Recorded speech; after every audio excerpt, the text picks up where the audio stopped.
following program is a 20 East Media Network presentation.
Welcome. Good evening, everyone. Good evening. For those of you that are ghost watching, make sure you hit that like button. Got some major breaking news here this evening. Salute to you. Salute.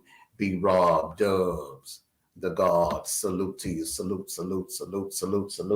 Got major breaking news out of Dallas, Texas, Tarrant County. Charleston White locked up for cruelty to animals. Let me see if I can increase this a little bit here for you all. You can see here, right here. Charleston White is detained. Tarrant County, as you can see right there, Tarrant County inmates are let me come out on the full screen here for all of you here. You all make sure you hit that like button. This is exclusive out of Dallas. Tarrant, boy, you know Tarrant County don't play. They got straight talk back in October. Now here it is in December. A couple of months later, they got Charleston White. This person is in custody, Lons Evans Correction Center. And here are the charges here, and I'm going to read them out to you. Cruelty to non-livestock animals, failure to provide some information or whatever. The Tarrant County Sheriff, the arrest date was today. Aggravated assault with a deadly weapon, that right there. He has no bond on all three of these charges. Aggravated assault with a deadly weapon. He got 2 counts of aggravated assault with a deadly weapon. He's in some serious trouble. He is in some serious trouble there. You see his mug shot there. Charleston White is in some serious trouble, everyone. Ladies and gentlemen, make sure you hit that like button. Breaking news. Shout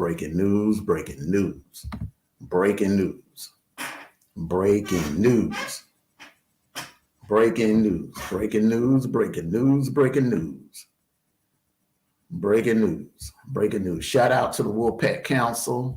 Shout out to my WOLFPACK Council for getting this information for me. Was dead on it. Shout out to you, my WOLFPACK Council. Got this information over to me. Once again, Tarrant County, Charleston White has been detained. Black male, as you can see right there, the information, the booking information, and here it is. Cruelty to non-livestock animals. Aggravated assault with a deadly weapon. 2 counts of aggravated assault with deadly weapons. There you see 2 different booking numbers here. So it's he in some serious trouble.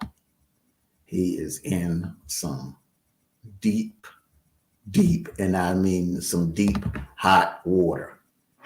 Salute to you, Tammy. Salute the boss. Salute to you. Salute. High powered 1126. Salute to you, Jay Thomas. Salute to you. Salute. Breaking news. Charleston White is locked up in Tarrant County. What I'm going to do here is I'm going to drop the link here real shortly. And anyone wants to come up, you're more than welcome to come up. Y'all make sure you hit that like button. Your boy working hard over here. Salute to you. Salute. All right. Let me drop the link here. Yeah. Them chickens came home to roost. This man has been, talking reckless. When you're talking reckless about your own people, you're talking reckless about shit like that can happen. Yeah, chickens came home to roost. Them chickens came home to roost, and they came home to roost quick. Yes, indeed.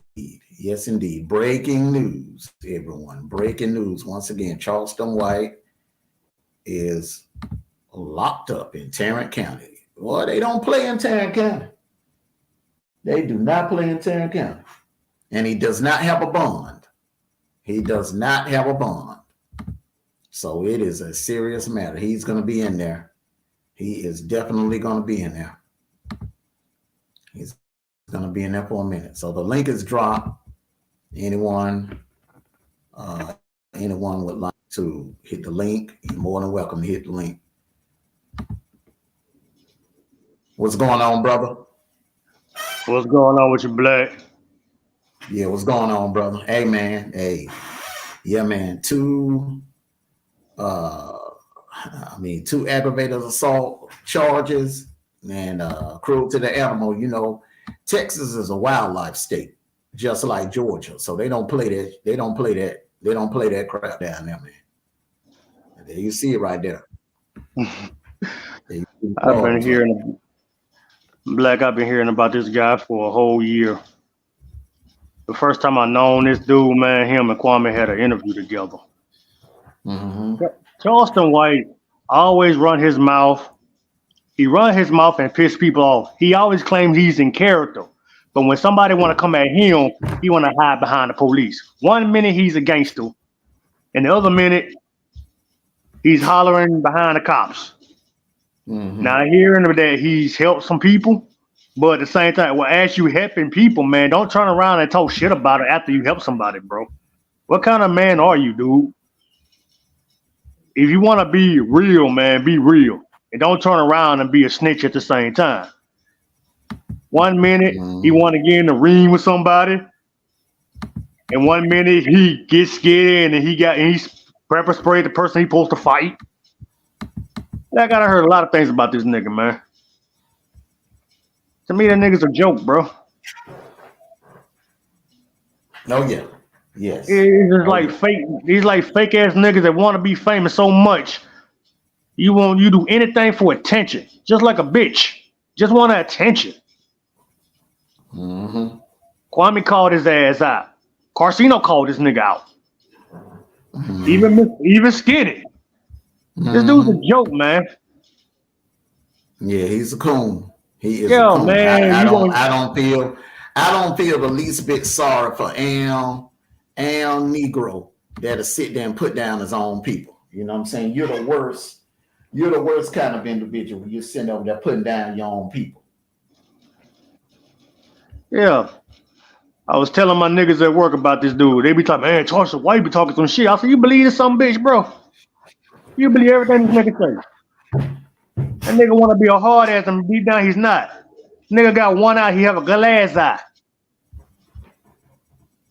That nigga got goddamn homo by goddamn Kevin Gates homo his ass.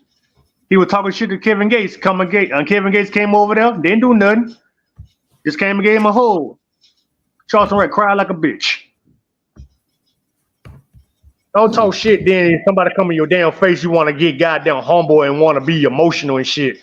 If you're about that shit, be about that shit. Don't go out there and pretend like you a hard nigga and no deep down inside you're not. You just a fanboy, just want attention. Now look at you, bro. Let's see how hard you really is now, nigga. You always talk about you always been in prison and shit. Let's see what kind of man you really are. Talking all that shit. And where's your bodyguard too? He running his mouth too. Yeah, man. I've been seeing a lot of shit about this nigga. Yeah, that nigga. He been running his mouth. Boy, I almost been on freaking YouTube for the past 3 to 4 months. Man, they don't play. Hey, man, look, man. I be trying to tell people, man, look, down here in the South, man, law enforcement don't play. They don't play about them animals, man. Hell no, look what they did to Michael Vick. So that let you know something. And this boy's stupid. Think he is untouchable.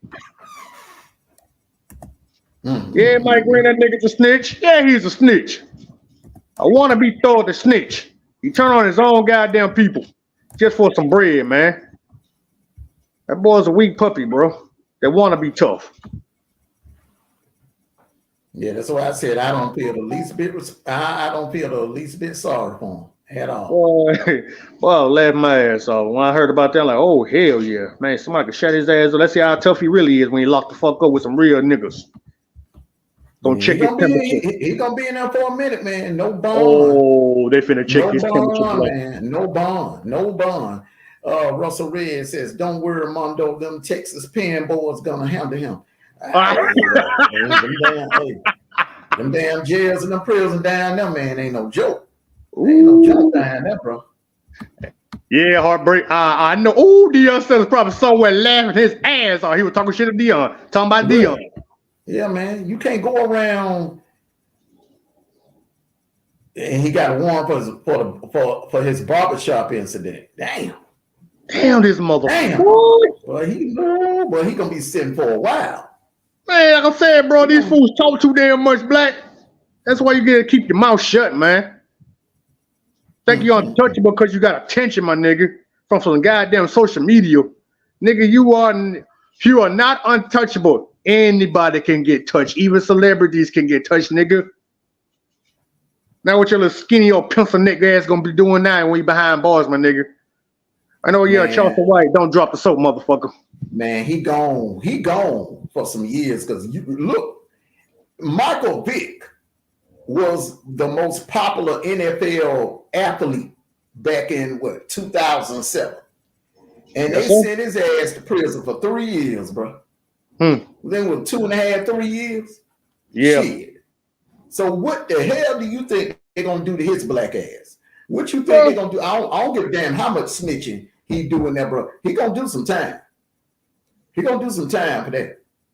Like, who the fuck is Charleston White? Who the fuck is this nigga? I ain't known who the fuck this nigga is since he went to interview with Kwame. Other than that, I don't know the fuck who that nigga is. I still don't really know who the fuck he is. Nothing but a goddamn wannabe thug. Hold up, my boy Troy. Cruelty to non-livestock animals, aggravated assault with a deadly weapon. That's one count. I mean, that's one charge. It's 2 different charges of aggravated assault with a deadly weapon. Aggravated assault with a deadly weapon. He was arrested today. There it is right there. No bond. Lord. There's no bond, y'all. No bond. Ain't no snitch gonna help you now, buddy. No bond. Like I tell people, man, but who listens to me? Who listens to the lone wolf? I said, I ain't never did trust that nigga. He run his mouth every goddamn week. God don't like ugly, man. You go around doing people wrong, man. This be the results right here, bro. Yeah, Black. I'm gonna tell you like this again, bro. This motherfucker was talking about Kevin Gates. When Kevin Gates came over there and checked that nigga temperature, He ain't do nothing to him. He just gave that nigga a hug, and that was Charleston White all he wanted. That nigga folded like a bitch when they goddamn hug from Kevin Gates.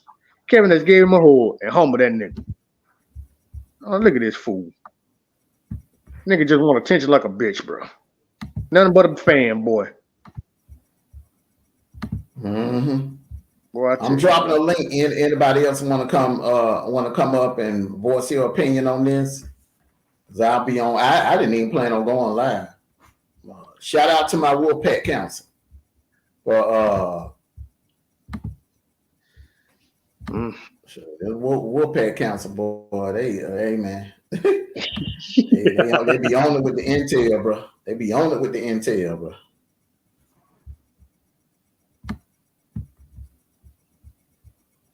We can look at him, but he cannot look at us. He's not looking at us. And there you go, Dubs. Man, fuck that nigga. Man, and look, and I know what he gonna do. You know what he gonna do. He gonna try to get in there. Common sense said, what did he do? Two aggravated assault charges, common sense, and cruelty to animal. Yes, sir. Yes, sir. Appreciate that heartbreak. Appreciate that, man. That's what we do, man. That's what we do. We entertain, but we also gonna give you breaking news. Now, I just want to make this clear. Just because I'm believing the beef, don't mean I'm still gonna be doing breaking news. WOLFPACK breaking news. Any information come in that's provided to me by the WOLFPACK Council, hey, we breaking the story. We're breaking the story. Yeah. You ain't called King of Receipts for nothing, Black. Hey, we still doing that receipts. Yeah, man. My team be on it. My team be on it. I knew he gonna wind up gonna do some fuck shit, bro. I just couldn't trust him, man. That nigga was just weak, man. I just felt it, man. I'm like, man, this joker ain't hard like everybody think he is. Mm-hmm. Like I said, this is the more of the story, man. Because your ass be on social media trying to be nosy, don't mean your ass is untouchable, bro. Mm-hmm. Man, so probably be a couple of weeks before we able to get that incident report. Okay. Probably be a couple of weeks before we're able to get that incident report. Silverback King, brother, if you want to hit the link, man, come on up, man. Common Sense TV, you want to hit the link, you can come on up, bro. Hold the pound about this, man. For real. Like, I was planning on going live until I heard this news. Mm-hmm. I was planning on going live. Hey, man, I wasn't planning on doing that. Story came in to me, man. I was like, wait a minute now. Cause I'm sitting back leaning, get ready to work on some more thumbnails and stuff. And I'm like, damn, what? I look down at my phone like, what? I was going to get ready to go live. I jumped on. I just got out the shower from a long day at work. I had to do another double today. Got off at 7. I was going to go do a live. Jumped out of the shower, jumped on my clothes, and I'm finna get on this, finna get ready to go live, and bam. I said, well, damn, Black done got the breaking news. Never mind. Put everything on hold. I'm like, what the fuck? And I started like, Charleston White? But I got that bitch ass nigga. I was skinny ass killer neck. Like, boy, look at it. Oh, Quan finna get his hands on this, Black. I said, Kwame finna get his hands on this. Oh, Kwame finna get his hands on it. Probably does. He probably got it now. Yeah. Salute to you, brother. Salute to you, brother, for that generous cash app. Salute. Let me put some respect on that cash app there. Salute to you, brother. Salute. Go ahead. Salute to that super chat that just came in not too long ago.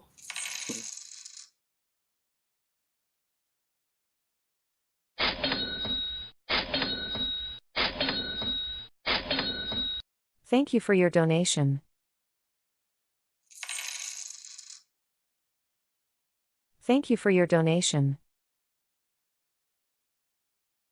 Y'all hit that like button for your boy. Hit that like button for your boy. Your boy hard as work on this app. Hit that like button. Hit that like button. Look, we were up damn near 5 o'clock this morning, but hey, look, 20 East Nation, bro, we're around the clock. You know what I'm saying? We're around the clock. We just like CNN over here, bro. Yeah. What's going on, Silverback? What's going on, big bro Silverback? God bless you, my nigga. What's going on, bro? Hey, this down there in your neck of the woods, brother. Yeah, it's just an hour away, bro. You know what's so funny? I just came away from the gym a few minutes ago, just got home, and a couple of friends of mine was talking about this, and I said, I wonder if Armando knows about this. You know what I mean? So, it happened today, and yeah, he's from down this way, man, but people do not like him, and so I hope I hope people don't understand that he's the stuff, the rhetoric that he talks about he's not liked from down here. You know what I'm saying? And so I have family and friends that live in the Tarrant County area, and they I know a couple family members that told me that they had some folks at that comedy site that he was at. That wasn't the play, bro. That wasn't the play. That wasn't the play at all. So he does things for shock value, and everything, but he's just one of those guys, man, that is not liked here in the state of Texas. So at all. So that nigga done had a bad 2 weeks, bro. He done had a terrible month of December. I'm telling you. I'm telling you. And the thing about it is that he thought that, the incident a few days or a week or so ago, that was going to, that was going to give him some clout, so forth, so on. But man, he's just, and then did you see the Talib Kweli? Well, he put him on blast. He put him on blast about being a fake activist and so forth, so on. And people just kind of tired of him, man. Mm-hmm. They just tired of him. So Damn D did a on his Damn D POV. He did a reaction to what Talib Kweli said about him, and so he's just telling people to beware of this type of guy. You know what I'm saying? So, and it's funny that he got caught up like this today. So, but people, man, I'm telling y'all too, man, people are very, very, very happy that he's locked up now this way. Yeah, I know they are. I hate to say it, but it's just and then my boss man, he sent me the link of whatever of the news of him being locked up. And he's like, man, hopefully they keep him in there. That's exactly what he said. Hopefully they keep him in there. I'm like, damn. Yeah. There you go, Tamika. This came just salute to you, Tamika McCall. What's up, Tamika? Hey, Tamika, you welcome to hit the link if you want to now. You welcome to hit the link. Anybody want to hit the link, come on up here. What's your opinion? The link is pinned.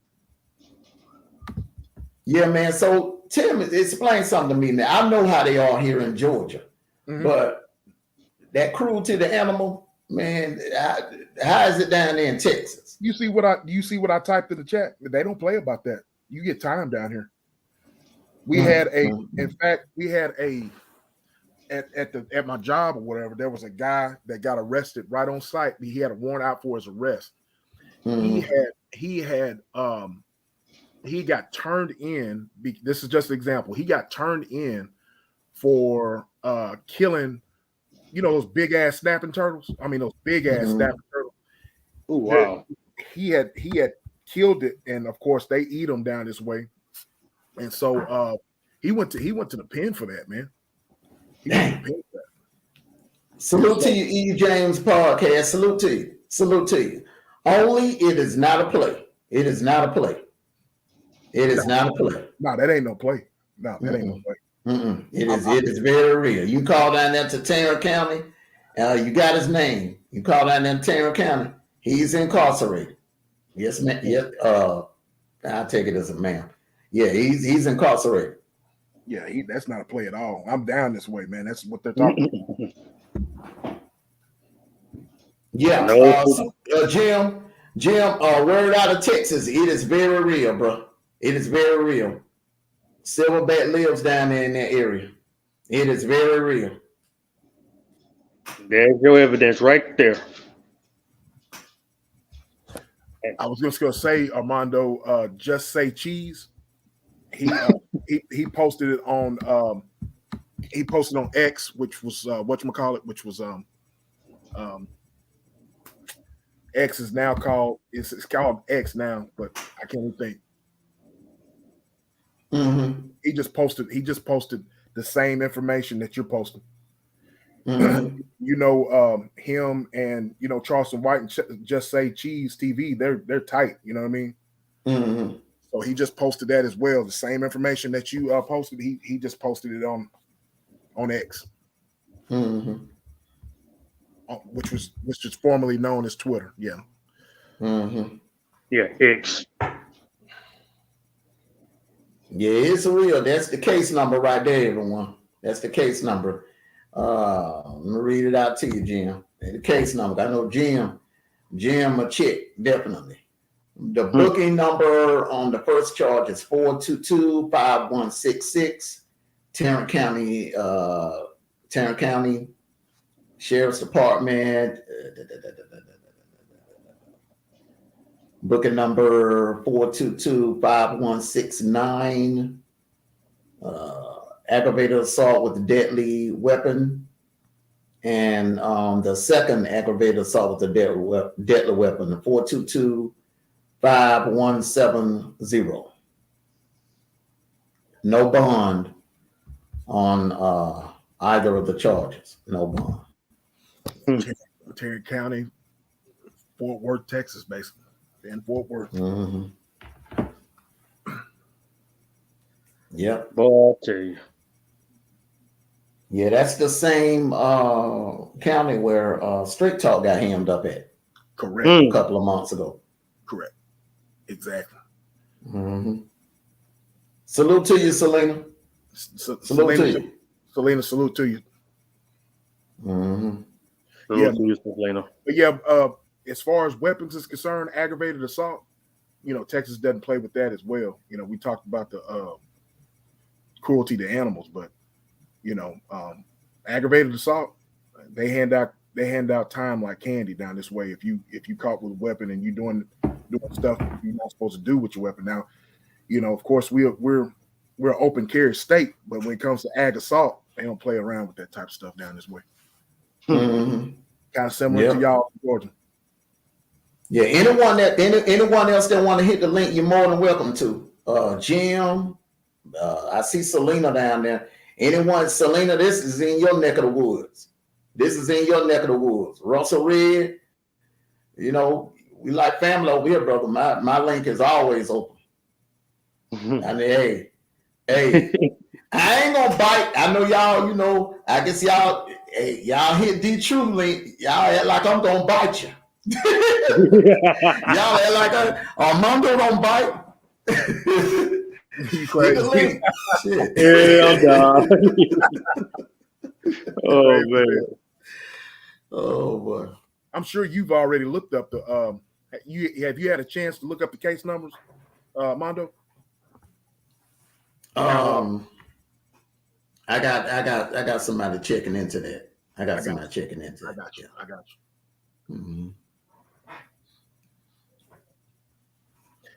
Yeah, but you should be able to pull it from the booking number too as well, right? Yeah, you can pull as long as you got the name, the name, the booking number, and everything, you should be able to pull it. In fact, I got my best friend lives in Irving, Texas, and that's just like a hip and a stop from Fort Worth. Mm-hmm. Good evening, Selena. Don't you start with me, Armando. Look, don't you start that. Listen, I know Duke Farrell is laughing right about now. 'Cause you know they have a thing going back and forth. So, hey, life will humble you. You keep messing with people and doing stuff like that, and he got a big mouth.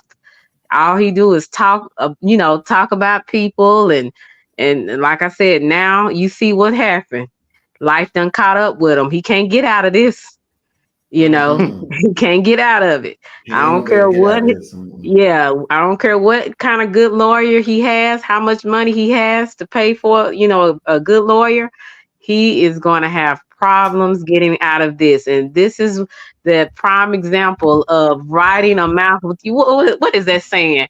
Writing a check your ass can't cash, Yeah, writing checks And your ass can't yeah. cash. Yeah. So this is a prime example of why people need to just humble themselves and chill out, and now you see where he is now. So, but people will still look at this and they'll still do the same stupid stuff. I'm sure when he comes out, he gonna still be himself because he never learns. He never learns. Those type of people, they foolish and they do the same thing all over again. So unfortunately, you got people like this, and and like I said, he's never gonna learn from it. Never. So I'm just like I said, but life will eventually catch up with you and it will humble you eventually. Like I said, even though he has a very big ego, big mouth. And like I said, he might not learn from it, but I bet you it will kind of knock him down a couple of notches because he thought he could get away with so much, and yeah, that's all I feel about it. They Yeah. say it's automatic. 20 years in prison in Texas. Yeah, they don't play in Texas. So it sounds like to me that he was illegally hunting. Uh-huh. Yeah, I know that's a no up here in Georgia. I don't know, how strict Texas is about that. No, you can't. It's very strict down here, and how people are about these animals too. So, like I said, I don't know. Sometimes people like that, they think they so invincible. That's the problem. When you think you so invincible, that's when you gonna mess up one day, and life gonna catch up with you. And karma came knocking at his door. Yes, ma'am. I agree. And you had a live about that a couple of weeks ago about when you do wrong to people, you mess over people, that karma's gonna eventually come back on you when you least expect it. And he's getting his karma the last couple of weeks. Yeah, it might not come when you think it should, but eventually it will come. And unfortunately, we can't determine the time when things, when people need to get the get back, but it comes. It just, like I said, it comes when that person least suspected. And that's the greatest poetic justice. When somebody thought they was getting away with something, and then life catch ups with them, So yeah, he deserve it because, like I say, he don't understand. He don't know when to stop. People like him, they keep on, but time runs out for us all.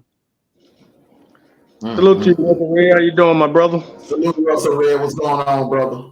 We got an all Texas, mostly Texas dominated panel. I guess that's a sign what's going to happen in January. Salute to you, Mondo. Russell Red. Black, don't start. Don't start, Black. We got Mondo. Mm-hmm. I just heard an angel on here, man. So I just gotta say hi, baby. How you doing? Well, there y'all go. Oh, Hey, man. Square Bend. Hey, no, with Square Bender though, Mondo. I want to ask you something because I was watching this other channel and somebody said he running a play or some shit. I don't know, man. Is that true or what? Nah, this ain't no play, bro. It's This real. ain't no play. This Hey, is right. real. Armando, I'm gonna send you something, man. I just my friend just sent me this this inmate, look up an inmate, and I'm gonna send this to you. Okay. Mm-hmm. How That's you what doing, his Russell? motherfucking. Hey, baby, how you doing? How are you?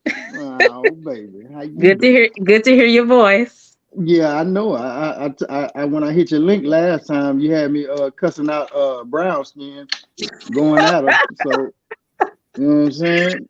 Oh Lord! But you could have came back over there. It's all love. It's Man, all yeah, love. I be missing stuff. I be working, baby. I'm sorry.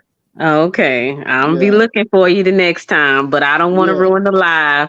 I Uh, just I, want, look, I want to just come up here and tell Armando I ain't scared of you. That's why I came up here. well, look, you ain't gotta. Hey, you ain't gotta look too far because I'll be down there in February. I'll find you at Big T's or Rudy's. I'll Oh, catch you. okay. All Yeah, I right. will. Yeah, I love me Hmm. some Rudy's. Yeah, I know you do. Take you to Yeah, sleep.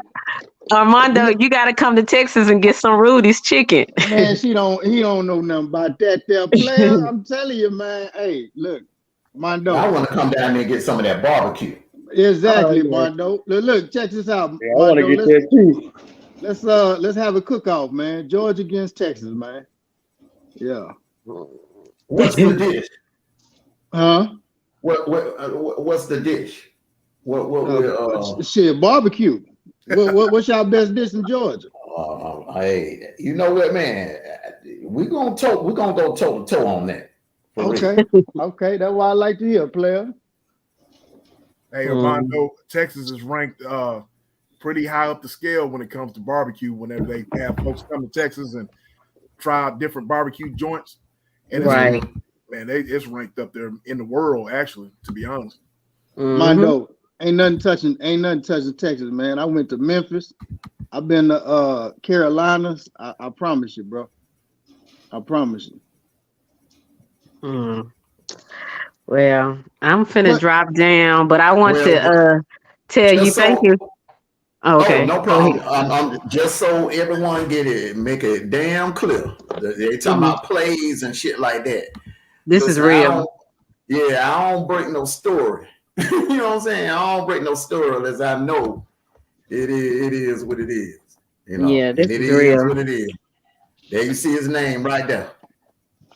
All right. Well, thank you, gentlemen, for letting me come up and spread some Texas love. I give you a virtual kiss, Russell.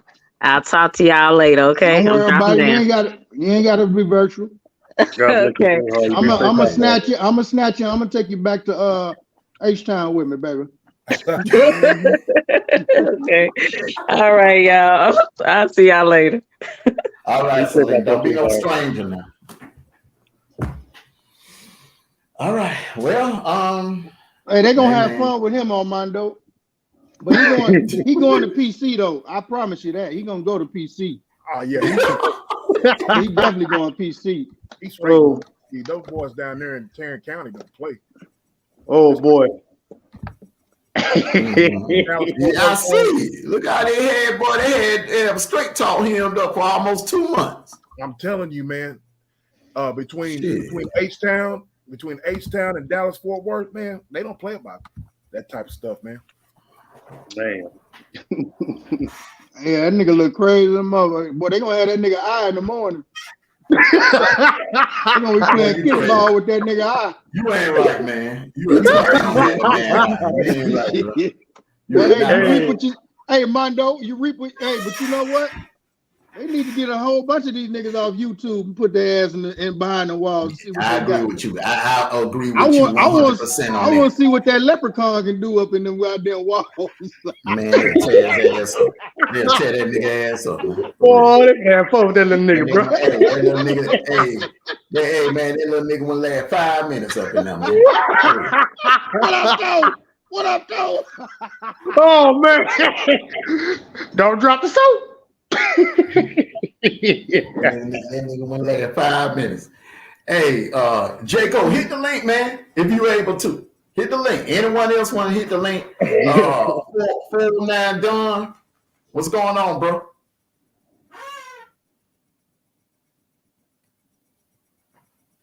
409 Don.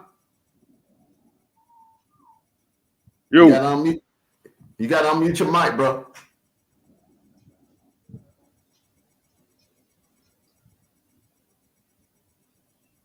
Yeah, it's probably some troll. It's probably somebody trolling. So can I ask y'all fellas a question real quick, Mondo? Go ahead, bro. Yeah, man. So you think with this nigga getting arrested and everything, you think this gonna start a trend of where they're gonna start cracking down on cats like this? Because I know for a fact that he had got into it with Fort Worth police, which is Tarrant County.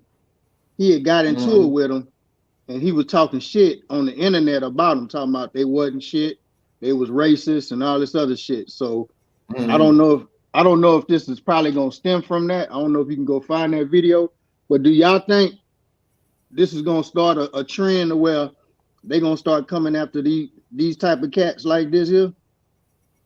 That's basically inciting violence against the police. No, just as far as like internet influence, but also pushing, the type of shit he was pushing, like violence. Oh, hell yeah. Yeah. Hell yeah, because we as content creators, we are considered public figures. We're social media journalists. So hell yeah, man, I can see that happening. Salute to you, Sirius S. Virgo. Salute to you. It's just ETV. Salute to you. You want E? You welcome to hit the link if you want to come on up and hit the link. I'm gonna say this here, man. He's got a history to answer your question, brother Russell Red. He's got you from the H-Town, so he's been saying stuff about H-Town to law officials and stuff, and just kind of picking at, just going from Tarrant County to H-Town to Dallas. He just says a lot of reckless stuff about law enforcement. So I think, of course, they're going to target him. Yeah, man. Inside, definitely.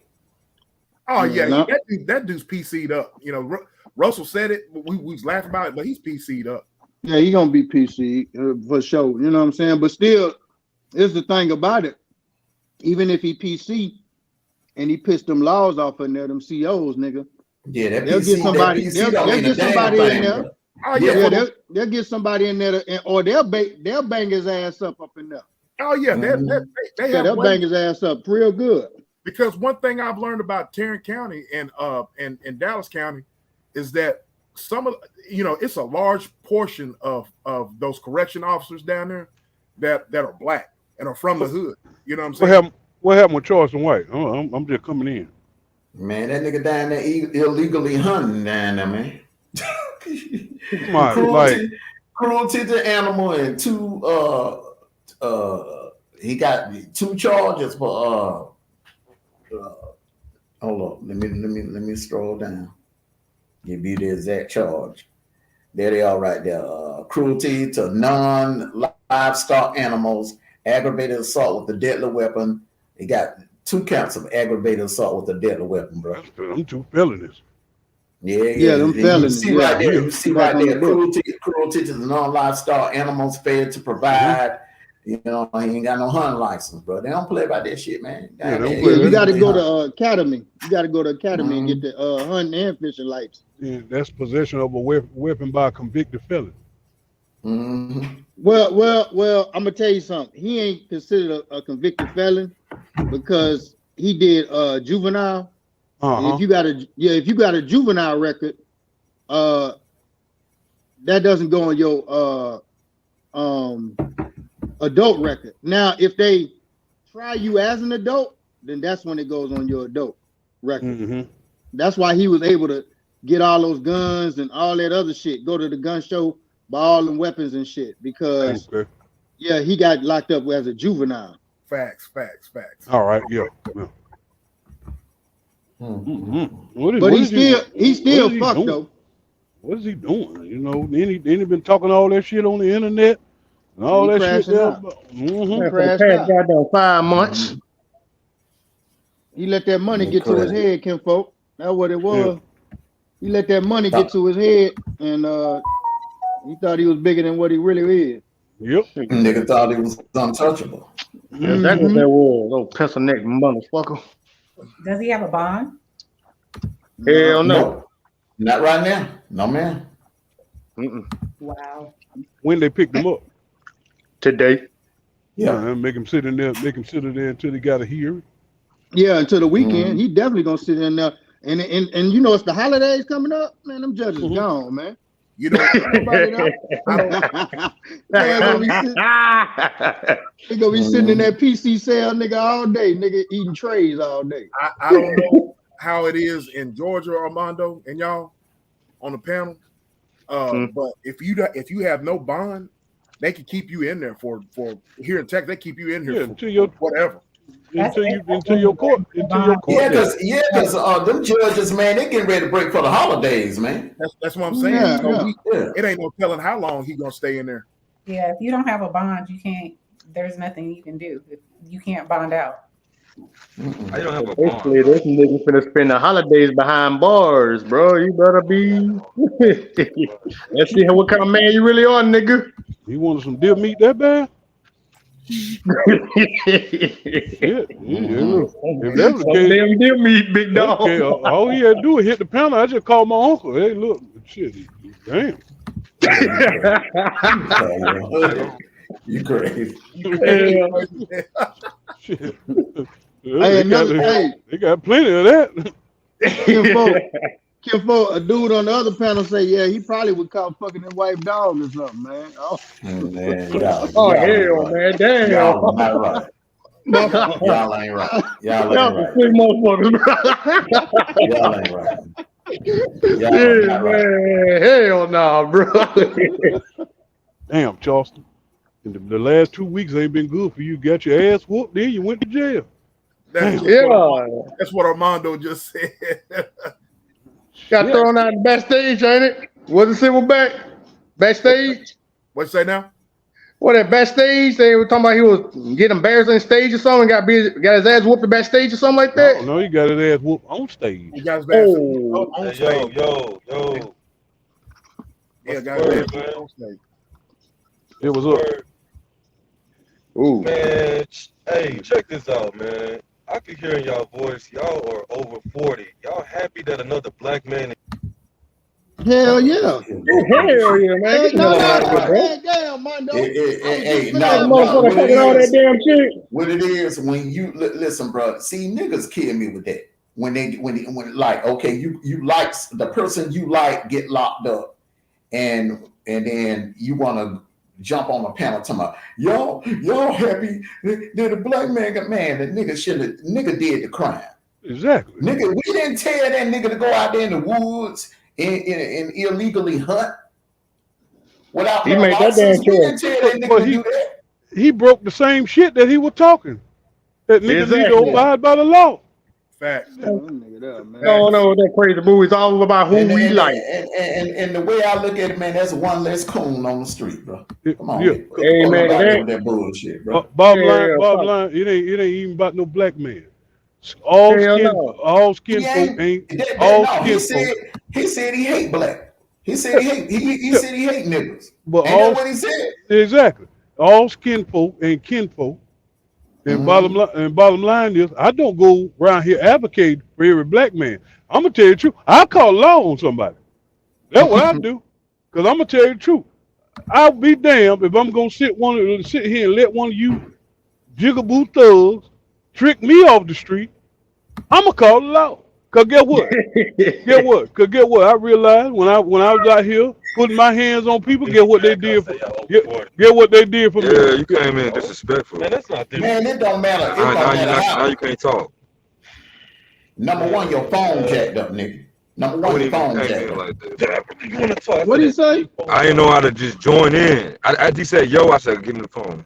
What you Your saying, phone, man? your What you phone is saying? jacked up, bro. Yeah. Your Matter phone of fact, jacked up. matter of fact, I would like to nominate this man to flow so he can talk that woke ignorant shit and contradict himself. You go right ahead, sir. Cause I Yeah, got go ahead, give him the flow, bro. Give him the flow. Go ahead.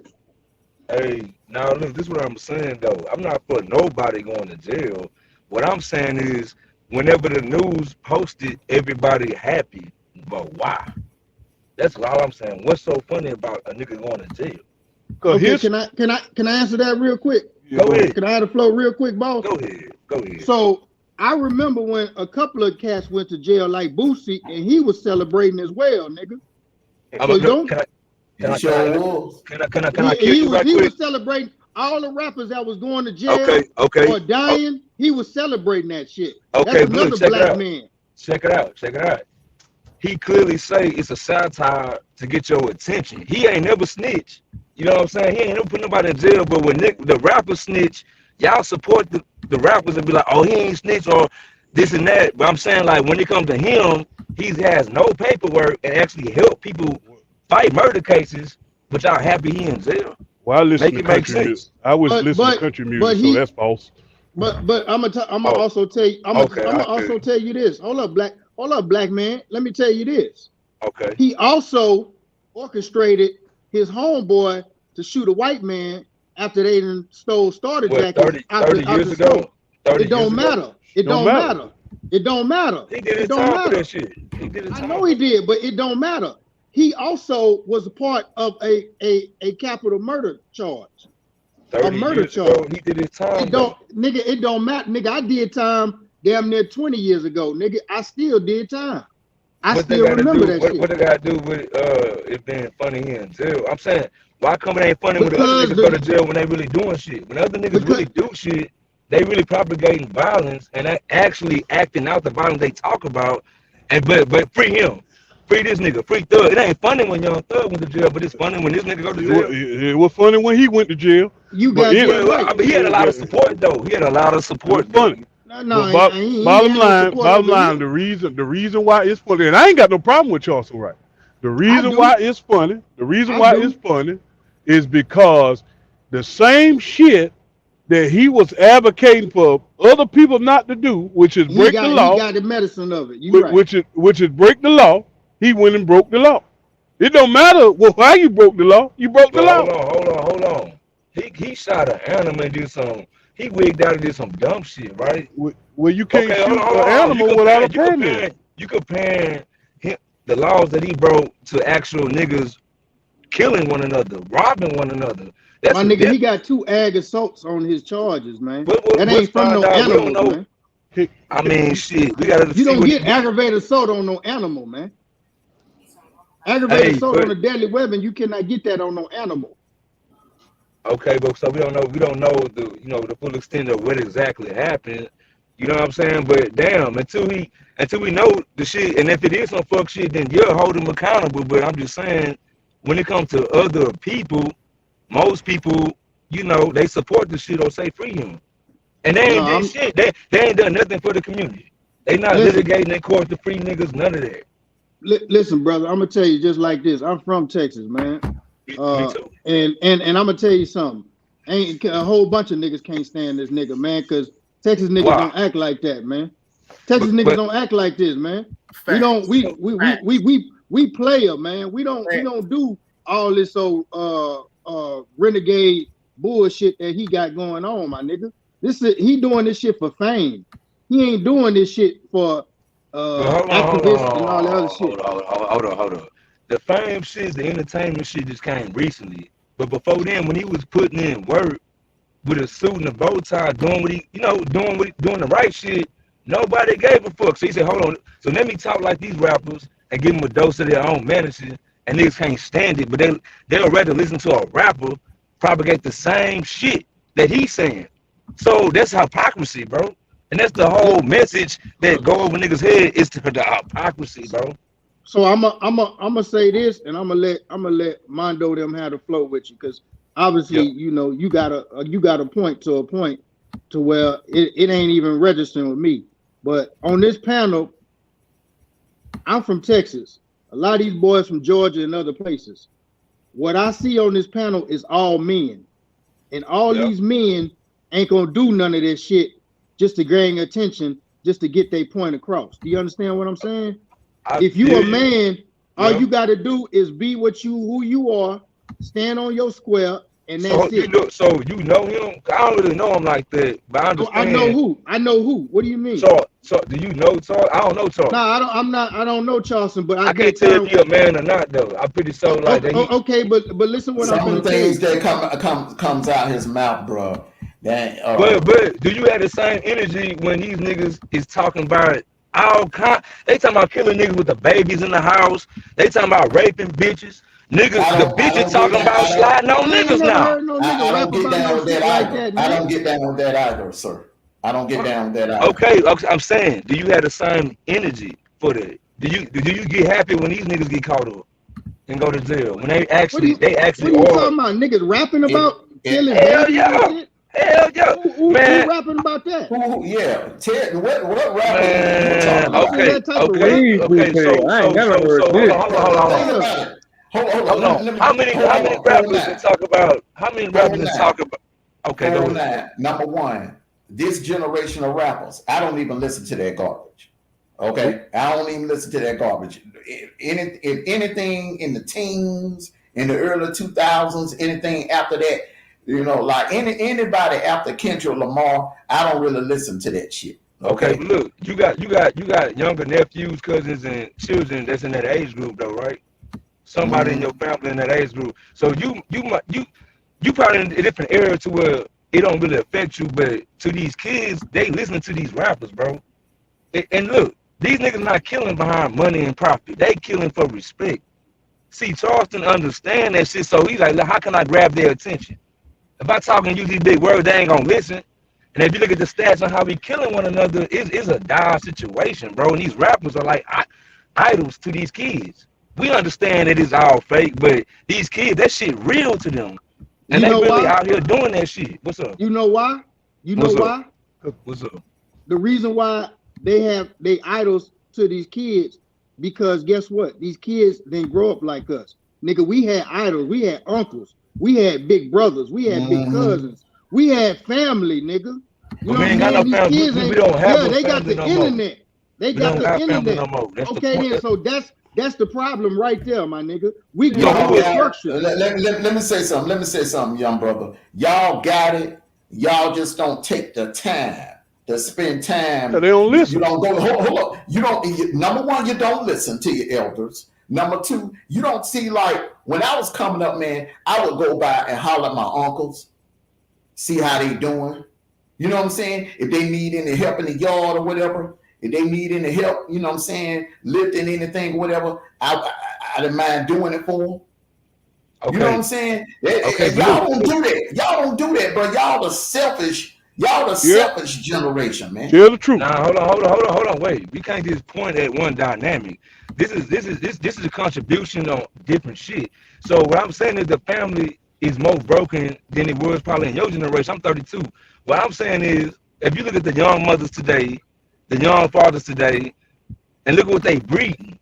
They not giving a fuck about nothing. They don't care about morals, listening to an uncle, none of that shit. So who's gonna step up and be the mediator? Or y'all gonna sit back like, well, fuck them young niggas. That's them. I don't listen to rap. Fuck them. But damn, bodies are dropping. Shit, when you try to tell them, I be wrong. The reason why you ain't got no riz. You ain't got no swag. It's all about the culture. It's all about some culture shit. That's the reason why they don't got no direction or no damn discipline. That is the reason why. We know that, right? We can agree. That's what they all trying to tell you, my nigga. But look, we can agree that the young generation is lost. But I don't see nobody advocating for them. And if you look at his trend, like how he trend and who's streaming him, it's a lot of young people. They'll listen to him before their uncle because he can speak that language. Why? Because he in juvenile facilities. He's litigating for teenage murderers. So look, I feel like he can say whatever he want on the internet. You know what I'm saying? It's his words. When a rapper say the same shit, nobody gives a fuck, man.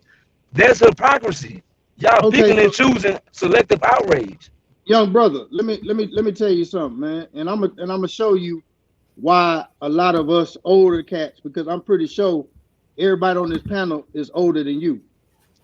Respect, yeah. Yeah, I'm so this is the reason why we don't say nothing, because look at you. We sitting up here trying to tell you something, and you sitting up here disputing with an older But y'all gentleman. never debunked my point though. I'm Okay, sorry for cutting you off. I'm debunking your point. The nigga, it's karma for him. He sit up there, he laughed at other people going to jail or There dying. was a point to it though. You understand his point though of laughing at niggas, right? Okay, it doesn't matter. That's disrespect. How does it not matter when other people do that's the same ahead. thing? big Go homie. ahead, That's bro. disrespect. That's I'm gonna say disrespect. something. I'm gonna say something, Go and ahead, I want y'all to finish. I want y'all to finish this statement. A hard head. Make a soft ass. Soft ass. Make a soft ass, bro.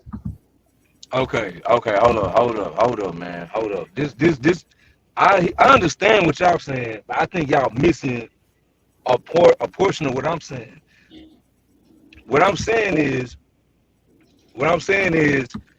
if it's not okay for him to do it, why can't we give Pat, not y'all, but the culture, the community? Y'all just a panel, right? But we saying the overwhelming mass of the young community, we give them passes. And it's okay. They make money after talking about killing, robbing, and even rape. If you really listen to these young niggas, they talking about raping bitches, man. Great. Can't say rape on here, bro. You gotta say grape. I'm sorry. Great. I ain't gonna bring it up no more. I ain't gonna bring it up. Say all word or something. All right, I'm 42. I'm 42. I came from a lifestyle of humble beginnings. Probably Bluetooth. I came from a lifestyle of humble beginnings, then I went down the wrong path. Drug dealing, gang banging. It took me going to jail, sitting my ass in there, realizing that when them balls clink, shit, hey, look here, that's your life. By grace, I was able to beat the charge, and I learned my lesson. So bottom line is, when I talk to these young dudes, man, these boys ain't going for shit, bro. You got guys, and I know some that's come from decent homes. They don't listen, bro. So if you're not gonna listen, it's gonna be bloodshed, and you're gonna learn by bloodshed. This generation, yeah, you try to talk to them, but you can sit here and talk till you blue in the face. They're gonna just go do what the fuck they want to do. But this is generation of followers as well. I come from a generation of leaders. And let me say this, man. I'm about your age, bro. I'm 37 years old, my nigga. I grew up from the old school, man. We grew up with goddamn good ass role models who teach us how to grow up to be young men and women, man. What these gentlemen are telling you, bro, this society, this social media shit that y'all talking about is fucking these kids' mind up. They don't got no real hard-nosed people that can raise them up to be better men and women. What's the solution? What's the solution, my nigga? If they ain't gonna listen, they gonna die.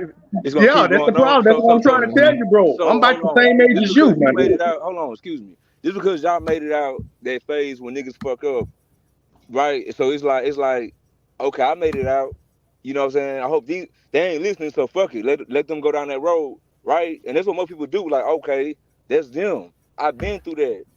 But when you got a nigga who actually put his life on the line or his credibility and actually did that part before he got on the internet talking shit, you see what I'm saying? It's different.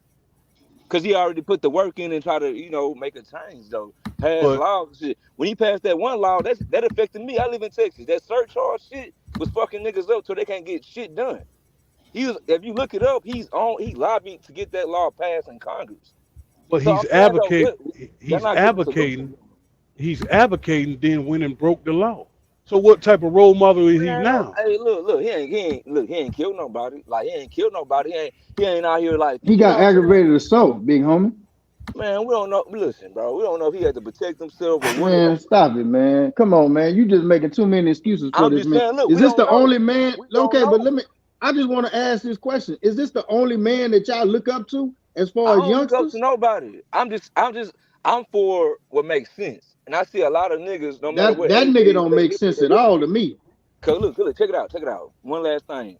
Today, Honeycomb Brazy, y'all say y'all don't listen to rap. He got arrested today. This nigga been locked up. I don't even know who the hell Who the hell is that Exactly, dude? nigga. I What don't the listen hell? Who is to this this. homeboy? I don't know who the hell that is. Hey, brother, young brother, I don't listen. Listen, I don't listen to this millennial garbage. I don't, bro. But It's your garbage. nieces and nephews, and you know, I'm just saying, just because you don't, it's still in your community, so it somewhere has an effect on somebody you might know. So this big time rapper just got released, been out of jail, in and out of jail all his life, all his rap He career. ain't big time. Well, I He mean, ain't big time. He trending. So Yeah, he look, trending. he got locked up today. I see nothing but support. Free Brazy. But this nigga's a murderer. I So wholeheartedly think they need to lock that boy up and throw away that's the what I'm key. saying. Cause He he's actually crazy. killed niggas. That boy crazy. First day, hey, here them Mundo. First day out, already bag jugging. Bag jugging. Yeah. Bro, they confused, man. They let this social media get in their head, man. They don't got no hard discipline. That's what's wrong with these young fellas, man. That's why I keep saying this goddamn generation is weak. No damn discipline. You see little kids talking to grown folks disrespectfully, bro. If one of us whoop the shit out their ass, and we in trouble. So y'all didn't do that in y'all generation. So y'all didn't rebel and went against the grain. Y'all Man, we talk about our grandparents, but we getting our asses murked, bro. This generation is weak, bro. They ain't gonna do that shit. If we do that shit, we got to fuck up, man. But I'm asking y'all this. In y'all generation, y'all came in the 80s, early 90s, or all that. And I'm in the same age as you, bro. Basically. I'm about the same age as you, bro. Huh?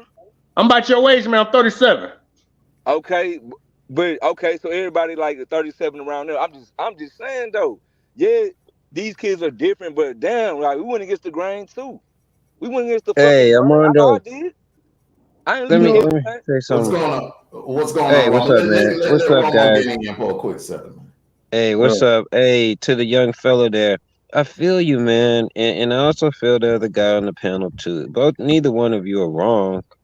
But what I would advise you to do is try to check out Minister Louis Farrakhan, because he's probably gonna be more on your wavelength, because he doesn't feel as though the youth is weak. They're misguided. And I think that's kind of what you're trying to say. But yeah, I would try and That's go not in my more of that I think direction with. Charleston did more for the youth than Minister Farrakhan ever did for his whole career. Like what I mean, I'm just saying though, what has he like? What impact can we see besides the influence and you like the nigga and shit? What actual outcome has Farrakhan done? What laws have he I mean, changed? he transforms people that you're talking about. We don't need Louis Um, Farrakhan to be he, Muslim. Nigga can read the book and become Muslim. We don't need to listen to no, his. you asked me what has he done, so I'm let me sorry. answer. I'm All right, sorry. what he's done, man, is he's transformed millions of lives. You know, a lot of the lives that you're talking about that were even rappers. He's changed their mindset.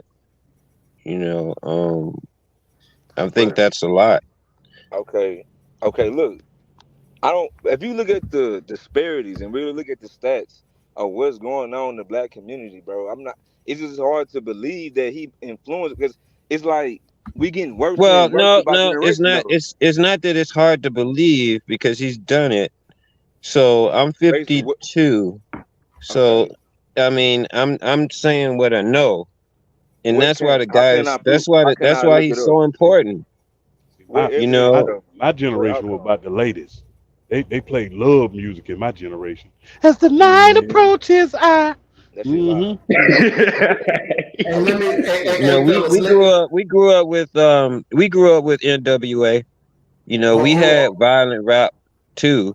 You know what I'm saying? But we also had more families together during During our generation. during the crack era Hold, hold, and all that shit, the gang banging era, when that shit was like, come on, bro, like maybe Go down ahead, south, Yeah, we but go ahead, still yeah. had Mundo. family. What you Hey, hold on, mean? Yeah, we hold have on, that hold on, family hey, together. hold on, fella. Mundo, Mundo, hey, Mundo is trying to say something. hold up for a second, y'all. Young lady together just hit the panel. My little sis just hit the panel. Together, you got the floor. Go ahead. And welcome. Salute to you. Salute to everybody. I don't know the young man that is advocating for Charleston White. So I just want to say this. How is it that everybody can love Charleston White more than Charleston White loves Charleston White? You guys are laying down every argument. And all we're trying to tell you as a younger generation, you have to watch who you put on a pedestal, because Charleston White is human just like us. You know, I've heard some of the things that he said, and I personally had to turn off, you know, him celebrating people going to jail, people losing their lives, various things happening to people. And I'm like, okay, so when this turns back on him, how is he going to handle this situation? So the thing is, he set it up so that you guys could go against everybody that is saying finally now he gets to see and justice is knocked at his door, and you guys are advocating for him so hard. That man does not love himself. Look at how he acts. Look at how old he is. He needs to be somewhere really trying to educate somebody, these young people, and stop with the foolery and being popular. I mean, you're selling yourself out and you're misleading and misguiding young people that are impressionable. And that's all I really wanted to say. It's not that we're trying to jump on you, young man. It's just that we're trying to get you to understand, go beyond the words. They're trying to tell you, if this man is reckless, there's no love for himself. If you have a friend that's reckless and he gets in trouble and you kept telling him to be careful and now he gets locked up, I don't think you're going to sit there and say, let him out, let him out. You're going to say, man, well, we tried to tell you. And that's all we're doing with you guys, is trying to inform you as a young generation, you know, that sometimes instead of wanting to be so correct, just listen to what we're saying. That's all I wanted to say. Salute to you. Salute to you, sister. Salute to you. God bless you, big sister, together. God bless you. Well said. Well said. That's what we're trying to tell you, man. We want this new generation to grow, man. Pass the torch to y'all guys so y'all can hold the flow down, man, when we go on to heaven, bro. That's all we're trying to tell you, man. We ain't trying to attack you, bro. I'm sick and tired of seeing our brothers getting shot and killed over stupid shit, man, because they don't got no direction. That's why we all trying to tell you. As a young man on this panel right now, bro, we don't got... Man, this is why... We need to get back the mothers and the fathers who know how to live. The old school need to come back. They need that discipline. How Black grew up, how I grew up, how Big Dog grew up, how Silverback grew up. This young generation don't have that mentality, them alphas in the household that can teach you tough love so y'all can survive in the world. That's it. That's it, man. That's what I'm trying to tell you. I'm sick and tired of seeing my brothers getting shot over stupid shit, trying to press a female, man. You need to go out there and press your damn self, and maybe a female will come to you. Same thing for the women. Y'all need to go out there and press yourself. Maybe a nigga come to y'all. Man, young people dying more than old folks, man. Do you think goddamn grandparents, man, tired of seeing their grandsons getting buried? They want to get buried. They want the grandson to bury them, not the damn grandma burying the grandson. That's what we trying to tell you, kid. Exactly. My favorite rapper, Young Jeezy. You think for one damn minute, if a damn rapper rapping about gang bang, I'm gonna shoot this motherfucker, that I'm about to go do that? It's called freedom of choice. Mm-hmm. If you don't know how to make freedom of apply freedom of choice, then you fucking retarded. And you need to. It's really just growing up without a family. And it's hard for people to look at it. Let me tell you something. Hold on. Let me have the floor, okay? Because let me tell you something. I got some cousins, family members that grew up without a father in the home. All right. A lot of these y'all young cats, man, y'all need to quit using that as an excuse. Mm-hmm. Okay. I got a niece. You know what I'm saying? My brother-in-law passed away when she was 11 years old. But she stayed focused, man, worked her way on through high school, graduated with honors, man, went on to college. You know what I'm saying? There are those exceptions, but I mean, on the whole, it doesn't have to be a father in the house, a person in the house that can give proper guidance. Most of these kids that run off the road, They don't have anybody in their family to pull them off to the side It's and say, "Hey, called look, But you know, you got freedom kids, of you got choice. kids, you got kids that grow up with a mother and a father in their Yep. life. Yep. All right, handed damn near everything, and then when they leave home, they still fuck up. that does I happen, know but this. I know this. Yes, sir. that That does happens. happen, but Okay. those are So the that exceptions. notion, hold up. Let me land the plane. So that notion, you blaming the parents, No, you blaming your parents for your it for doesn't your have to be the shortcomings. parents. Doesn't have to Listen, be the parents. A lot of these listen, kids don't have anybody in their family. Aunts, and uncles, grandparents, they don't Man, have that in man, their we gotta family. man, stop. look, We they gotta got stop look, blowing a rusty they whistle, man. They there gotta is start messing. somebody in your life that is trying or attempting to mentor you to teach you right for wrong. The problem with I see with a lot of these young cats today, they don't listen. We listened in our generation. We listened. If you don't listen, you ain't gonna learn nothing. Bottom line. If you don't listen to your elders, We were taught to you're listen. not We, gonna. we we had to be taught to listen. We were disciplined to listen. A lot of these children don't have that same discipline in their life. You apply freedom of choice. Apply freedom of That's what's choice. happening because it's not a different human Then make your being. It's just a analogy. different No one is environment. taking freedom of choice away from them though. If you were raised in the That same mean that environment mean as the that kids means that are acting, that if you were raised okay. in the same environment as the kids that are acting a fool, you would be acting a fool too. That You means just it's called you're peer looking at it pressure. from your perspective. Not, oh my, bruh, Bro, come on, man. apply freedom of choice. That's why we listen. That's how we got by. They allowed us at a young age to make a mistake and learn from that mistake. A lot of these Mistakes kids taught us how don't to have the live, bro. discipline in their homes to learn from mistakes. So they end up going down the wrong road. You're looking at it from your perspective. They still chose to go down that wrong road. Ain't nobody tell that motherfucker to do that shit. Hey, boss, can I say He made something real that try to quick? do that, bro. Come on, man. Can I say something real quick? Go ahead, Russell, man. Go ahead. So I'm gonna say just like this, man. A lot of these kids, yeah, they don't have a family structure like how we had it. So that that is some truth to it, in my opinion. But I'm gonna tell you what the whole problem is, in my opinion. Nobody else's. These niggas respect money. They don't respect elders. They don't respect words. They respect money. If you don't have money and you ain't popping in this in this world, and you ain't got nothing, they gonna look down on you like you ain't shit. And that's the whole problem. They respect money more than anything. I see more suburb kids. I see more suburb kids with nice homes, families, and everything acting more ghetto and ratchet than the ones in the We got hood. some out here. We got some out here. I'm telling you. That's what I'm Down here in my trying to area. say. And that's all I'm trying to say. It's like that's the only way you can get to these, because it's all about money and what you got. This is the new generation that we growing up in. Because now, like I said, when we was growing up, we didn't have no money. We was lucky to have anything, but guess what? We still had holidays. You still had cousins over. You was at your grandma's house every Sunday for Sunday dinner. You see what I'm saying? They don't have that shit.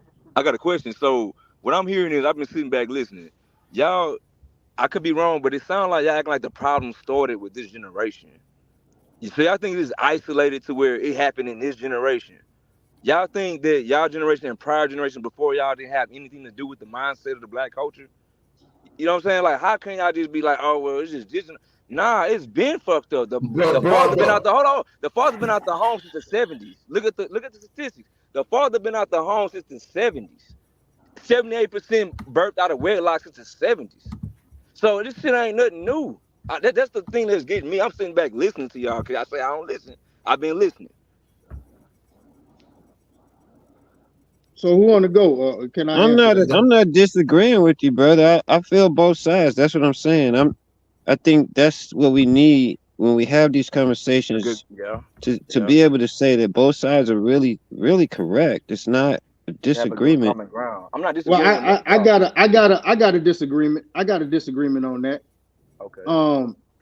I don't know. Listen, and I'm gonna tell you something. I don't know if everybody on this panel is black. Ramo, I don't know what the hell you are, but I'm still trying to figure that Man, out. come on, man. But Y'all start. Come on, yeah, Russell. that's Come my on. fault. My fault. All right. But now getting back to it, we all black on this panel, man, and we was born and bred to be structured in this manner, to be dysfunctional, to hate each other. This goes back to slavery, boss. No, And you how can you go back to sit up slavery? here. How you go to How I slavery? go back to because this is what they There's no inbred proof. in There's no us. proof of that. There's no of proof. that. I Cause tell I'm you gonna tell you what. this. I'm Hold gonna tell you. on. Look, give me 5 seconds. I'm gonna just give me 5. I'm gonna let you go. The reason why I Okay. say we cannot trace it back to slavery is this. If you look at the decades after slavery, we had land ownership. It wasn't just Black Wall Street. They had cities all across America, from Harlem to Chicago, North Carolina, parts of Florida, parts of Texas, where Black people own shit, doing Jim Crow, doing when we had real structural racism. So how is it they took away structural racism and they weren't killing each other, and they had reasons to. They straight out of slavery, illiterate. They didn't kill each other. They still had high marriage rates than white people in the 1860s, 70s, 1910s, and 20s. Look it up. So when they come up with this welfare shit in the 60s, that's what take the man out the home. You But see what I'm that's saying? So we can't link this shit to slavery. And look, Oh. if we gonna say based on slavery, why come other motherfuckers from other Black people around the world, they come from fucked up background, they come here and pass us up? Okay, This- so can I It's the answer same this? analogy. The same analogy. Okay, if you say, how do we know it resorted back to slavery? How do we know that those were thriving Black communities? Because you can look it up. Big dog. Let You me. look both of them up. Oh man. You can look it up. Say. Let me talk to you, big dog. Young bull. This is what I'm Yes, finna sir. tell you. It was. Can you hear me? Yes, sir. All right. It was indoctrinated in slavery. This is what I want you to do, and this is what you need to learn. You need to go back and look at the Willie Lynch theory. That shit been debunked. That shit not Okay, real. no. Okay. Hold up. This is what I'm finna tell you. After slavery, yes, Black people had land. Yes, Black people was thriving. But what we have though, we had the Jim Crow era. And They we was didn't coming kill each in other. stealing Black people. Hold up, listen. That's what I'm talking about. You ain't listening. I I'm let sorry. you get off. Let me get off. Yes, sir. Okay, so the Jim Crow era, they was coming in, stealing Black people land, kicking Black people off their land, killing them, hanging them. Laws wasn't arresting nobody. A lot of Black people start migrating from the South, where we originated, and moved up north And we kept progressing. and move on to West Coast. Now, this is what I'm finna tell you right now. You can see it right now. Every hood in United States is going through gentrification. Every Black hood is going through gentrification. Not only that, when they bringing all them illegals in, they're putting it in Black neighborhoods. Absolutely. You know why? Because they're going to kick you out, and them going to be the new niggas to take over this whole nation. Because they're going to work harder because they're not from this country. They're going to accept less money, and they don't have to pay them nothing. Everything they doing is to keep a Black man down. You know why? Or Black people, should I say? You know why? Because they scared of us.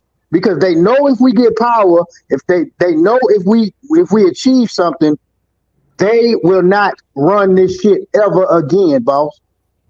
Okay, I got to come back for that. It's real quick. You ready? Again, look at all the Black people, Haitians, Africans, all these motherfuckers. They come from war zones. They eat motherfucking flour and water every day. They can come. The highest earning American is the Nigerian, past the white man. So if it's white systemic racism, how the fuck do foreigners pass the white man up on the median income? Okay, so They laugh you at want me us to like answer we that? complaining about slavery, But nigga, well, y'all complain about slavery, nigga. We coming over here and we gonna have our families intact.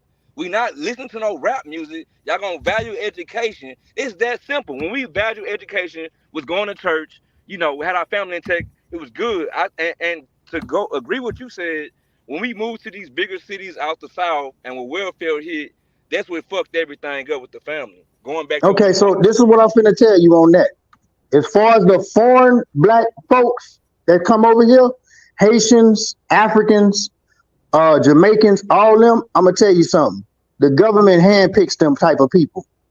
The government talks to them and tells them certain things about. Listen to what I'm saying. Yep. They tell them don't mess with them blacks. They tell them the American blacks they're lazy. They don't want nothing. Don't deal with them. Why do you think when they come over here they don't fool with us? I'm gonna tell you why. You ready? It's the mindset. They like don't deal with the black Americans because these niggas have victim mindsets. Man, listen, my grandma 94 years old. Y'all talking about listening to elders. My grandma 94 lived the Jim Crow, all that. You don't hear her say nothing about oppression, nothing about white supremacy, none of that. All she know is work hard, and she got land and all that shit because she worked for it. She ain't no handout. Government. Listen, we get government assistance too. Just like the foreigners get government assistance and handout and shit to get here, we got the same shit. $72 trillion of welfare. So what the fuck are we crying about? We do get aid. We just Sir, you skipped over one important point. We got pimp. You skipped right over aid. Go ahead. You skipped right over the Willie Lynch. Getting grants and stuff, bro. They getting grants and stuff. We didn't get that. This dude don't listen, man. You skipped right over the Willie Lynch thing and said that it was debunked, and that's not true. And you can see it in our culture even today that it's still purveying itself. I think that that's real important to understand that. See, even though we went through the Jim Crow era and we got out of that, there still was a lot of subtle discrimination and racism that is still affecting our people. And it's also the economics of it is breaking up the families. And so over time, there were pockets of us that did well after slavery. But on the whole, the discrimination kept tightening up and tightening up. Not only that, they flooded our communities with drugs and guns. And so when the crack epidemic hit, that took a very big toll on our families. Spoken like a true soldier. He is correct. Like I said, every time we try to get ourselves up, here they come knocking us down on something else. And like I said, man, listen, I'm gonna tell you something. Real talk, kinfolk. I've been through that, man. I did 10 years down there in that penitentiary, man. And this ain't no joke. And I'm a testament to it. I was 18. I got locked up with grown men and had to become a grown man. Or I had to find a man. So I had to grow up. So, like I say, what that dude is doing, Charleston White, it don't matter, bro. He's not talking about nothing. See, what you like the ignorance. You don't like the brother with the suit and all that. You like the nigga that look like you but talk sophisticated. See, he can talk smart around dumb niggas because it's gonna make him look smarter. But look at the dumb shit he in now, because now he locked up just with the dumb niggas he thought was dumb. I'm off mute. Go ahead, D-Truth. I see you up here, boss. Bro, let Together go. Let Together get in and get a word in. Hey, everybody, again. I want to speak on where he say that the Africans and everybody come over here and get a leg up. Well, my cousin is dating a guy from Cameroon currently, and on his paperwork, they are allowed to mark Caucasian when they come here. And when they mark Caucasian, they get the same benefits that the Caucasian people get. Now, Michael Blackson, the comedian, also marked Caucasian on his application. So it's not that they're coming here thriving because they're working harder than us. They get a leg up. When they come here, like in California and different parts of the country where there are sanctuary states, they are coming here getting $2,000 to $9,000 boosting, housing. They're getting Medi-Cal. They're getting food. They're getting all types of stuff that should rightfully be for American people. So when you say that people are coming here and they're doing better than us, no, they're not. They're not getting ahead the right way. Look at all the migrants everywhere. They get $7,000 to $9,000. The government won't give us that to give us a foot off the ground. Not only that, my aunt has a friend named Gashia, and she said when she came here, they gave her and her whole family money to start a business. They don't do that for us, and they don't even have to pay that money back.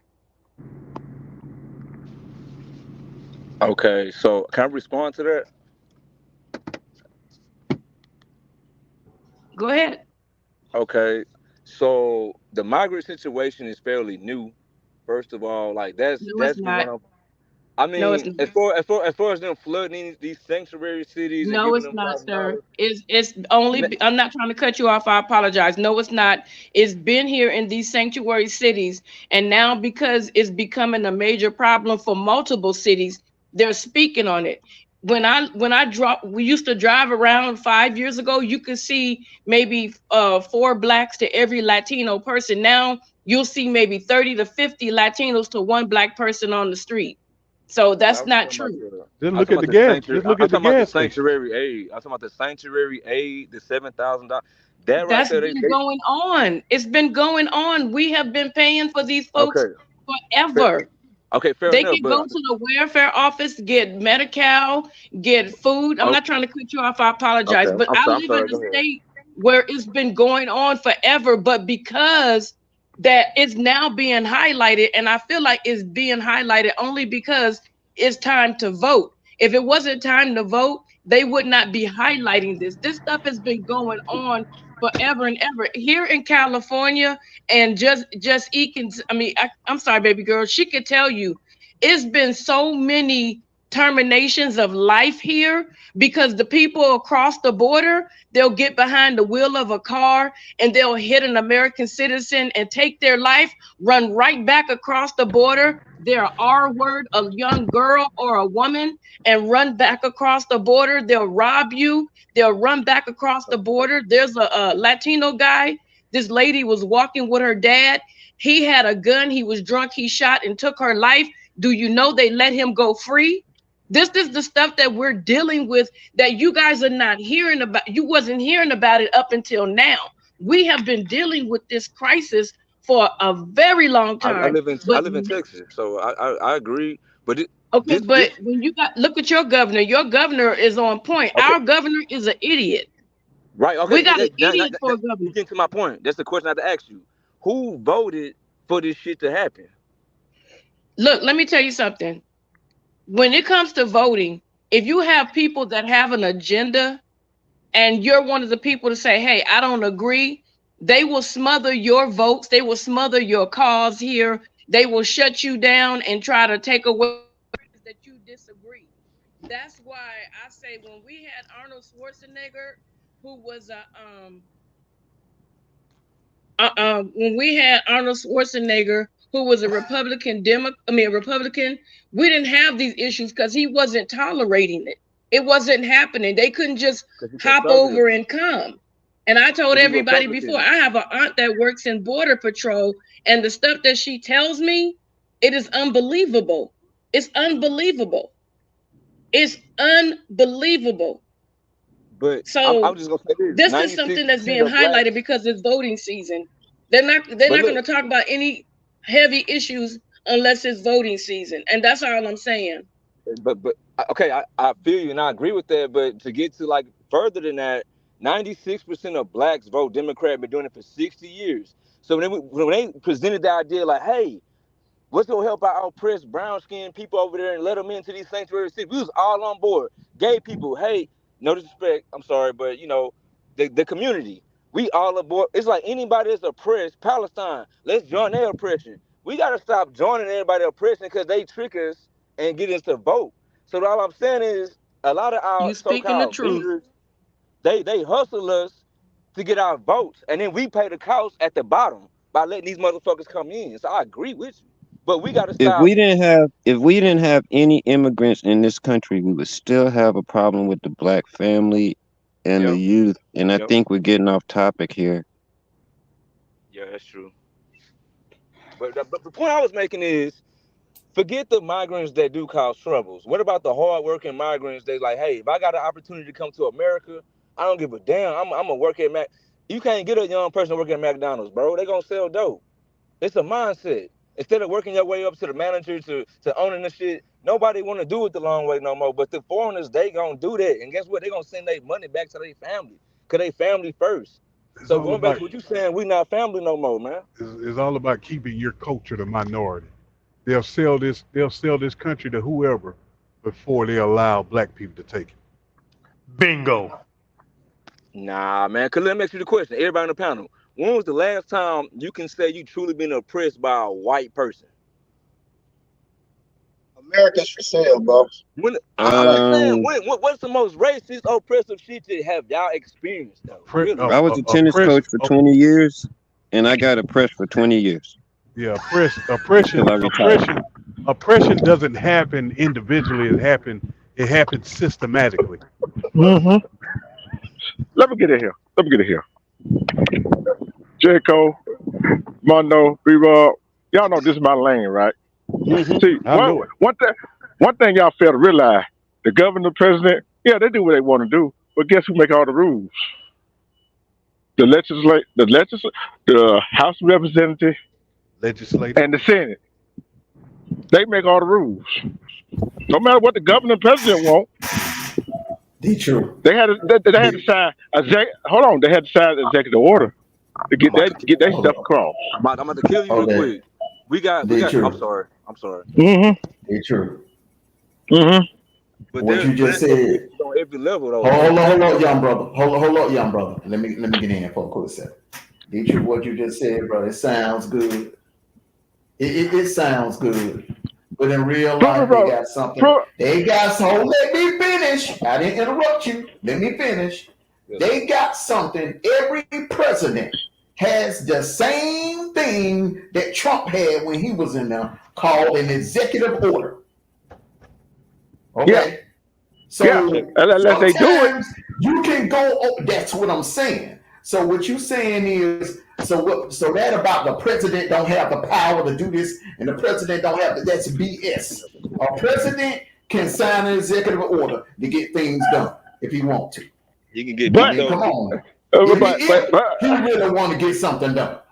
But you fail to realize that the House and the Senate come back and undermine that. They can't do a damn thing about an executive order, bro. Yes, they can. No, they come put. They come. Can I chime in? See, look. Okay, look. If there's black cities, there's multiple major black cities that have black mayors, black police chiefs, black school attendants, black every goddamn. We had a black president. We got black. We got Colin Powell. You know, niggas like that is in the White House.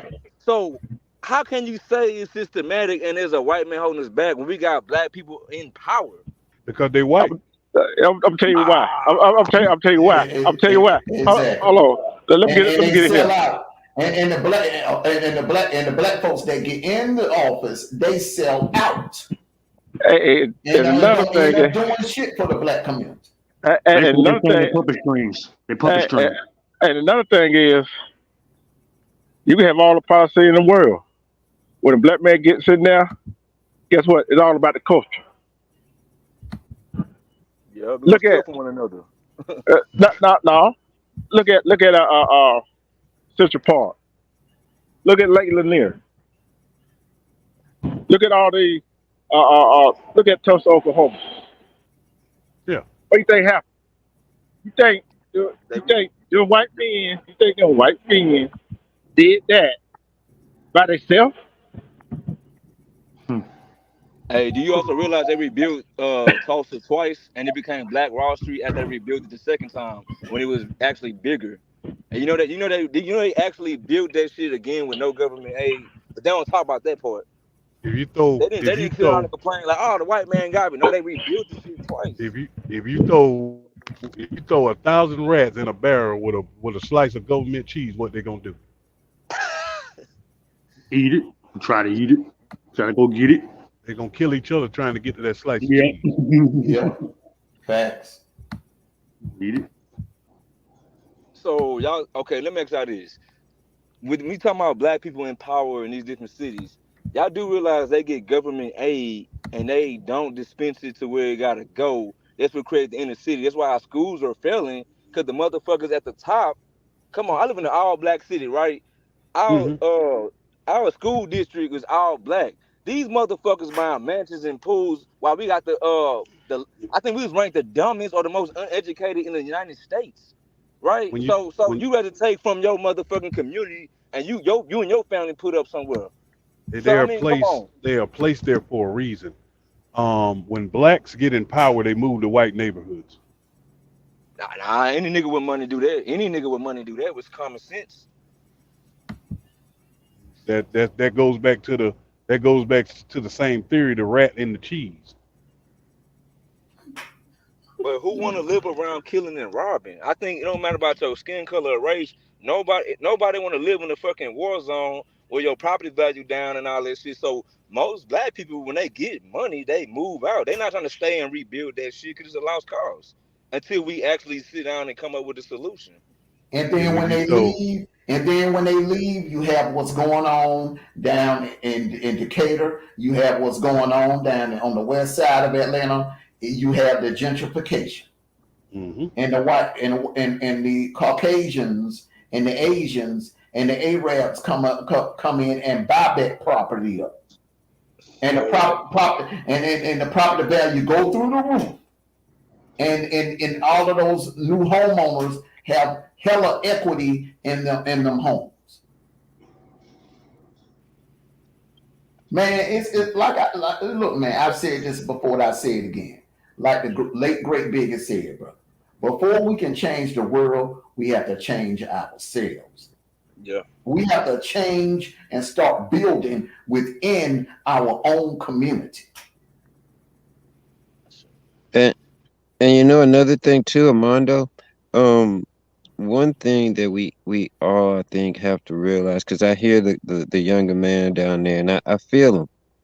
The one thing that you have to keep in mind that in order to fix this problem, it's going to take time, and realize that things can change. You know, instead of like us dismissing this generation, because I felt the same way 10 years ago, but now I see things differently. You know, and instead of dismissing them, let's find ways to talk to them. Anytime we get a chance like this, you see how much attention you're drawing? It's because we do care about you guys. And we're trying to find a way to communicate with you so that you can go out and communicate with somebody else. And that's how it's going to change. One person, one conversation at a time like this. Right. And can I chime in? This is my first time on live, man. I enjoying y'all though. This is my first time ever doing a live. So, you know, my brother keeps saying stop chiming in and everything. I'm just excited though, because you know, it's a good conversation.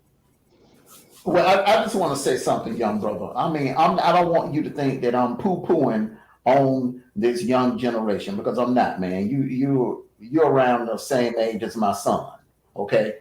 And I pray and hope for nothing but the best for this generation, because after we're gone, man, y'all are gonna replace us in the community, and we want y'all to succeed and take our community to a higher level than what it is today. What we don't want for you all is to be the generation that, get set back to the damn near the Jim Crow days. We don't want that for y'all. And the only thing we're saying is, when your elders are giving you some advice, it could be a family member or a guy in the neighborhood giving you some advice, it is no harm in listening, taking time to listen. I see a lot of young cats, man, they don't listen to their elders. They don't respect their elders. And I think that's the main problem with this generation, why you see crime sparking at an all-time high. You see all kinds of crap going on in our community because this younger generation, man, y'all don't listen to the elders, man. We want to pass this wisdom down to the next generation, but y'all ain't trying to receive it. And this is what they need to. We need to highlight gang. So, and when you highlight gang, young brother, it's multiple. It takes more than one person to be in a gang. So that means that you need other people around you to make you feel validated. If they learn to learn how to be by themselves, stand on their own 2 feet, that would change a whole world of shit. Because now you won't be peer pressured to go hit the switch, on another brother. And another thing is, stop listening to this damn rap music. If you're gonna listen to rap music, listen to somebody who talking about something. Hey, man, to that. You know, listen to somebody who telling you about getting some money or something. Cause that damn shit, I'm a get the sticky wop, hit the blicky wop. What the fuck? That shit. Who the fuck is this? Let me turn this shit off. Can I chime in? Yeah. I'm listening and I agree. I'm listening to y'all, man. And I'm gonna add in with saying this. Y'all saying like the problem, we don't listen. I think it's even bigger than that. I think in the black community, we don't value education. Our kids don't know how to read. Them motherfuckers on the cell phone, they know how to work their bitch, but they don't know how to read. You know what I'm saying? So if you look at success, the communities that are prone to success, Learning. they learn. Bro. These I'm agreeing with you. Yeah, You are I know, learning. You telling the truth. Cause look, this is another thing too. Is our moral, is our education and moral. For instance, it fucks me up that nobody is boycotting Sexy Red and all these other whores, bro. And it's like I got a daughter now. And I'm like, damn, like how the fuck is people saying this shit is cool when she's propagating being a hoe and it's okay to pass STDs and the black community is jamming. Oh yeah, she cool. I'm saying y'all don't listen to it. But I'm saying the bitch is making money, so people are listening to it, and she's influencing the kids, and you wondering why you can't reach them because these people supersede what the fuck y'all saying. Bro, we was at a football game, right? I was helping my cousin them do a little league practice. They were gonna turn on, know how they turn on the music at practice these days. Mm-hmm. My damn cousin, that boy, there about 35 years old, right? He turned on they turned on the radio, hooked up the Bluetooth. First thing came on. Will you see me say what's up, Ski? I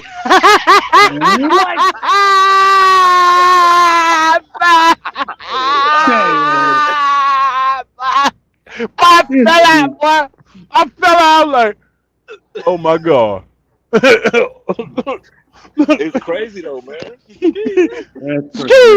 Oh, every time I go home, I hit him, go to the ear, And rappers names, they got some weird names and everything. We don't know nothing about those cats for real. Look, as a race, we should boycott hip hop, bro. We should start right there. Let's boycott hip hop. It ain't doing no good. Just boycott it. Say we don't want to be represented this way. Hey, can I ask a question real quick? Go ahead. Young brother, where you from, man? Where you at in Texas? Man, I'm from Beaumont, but I'm a truck driver, so I'm all over. But I'm originally from Beaumont, Texas. Yeah. So you from the BMT? Okay. Yes, sir.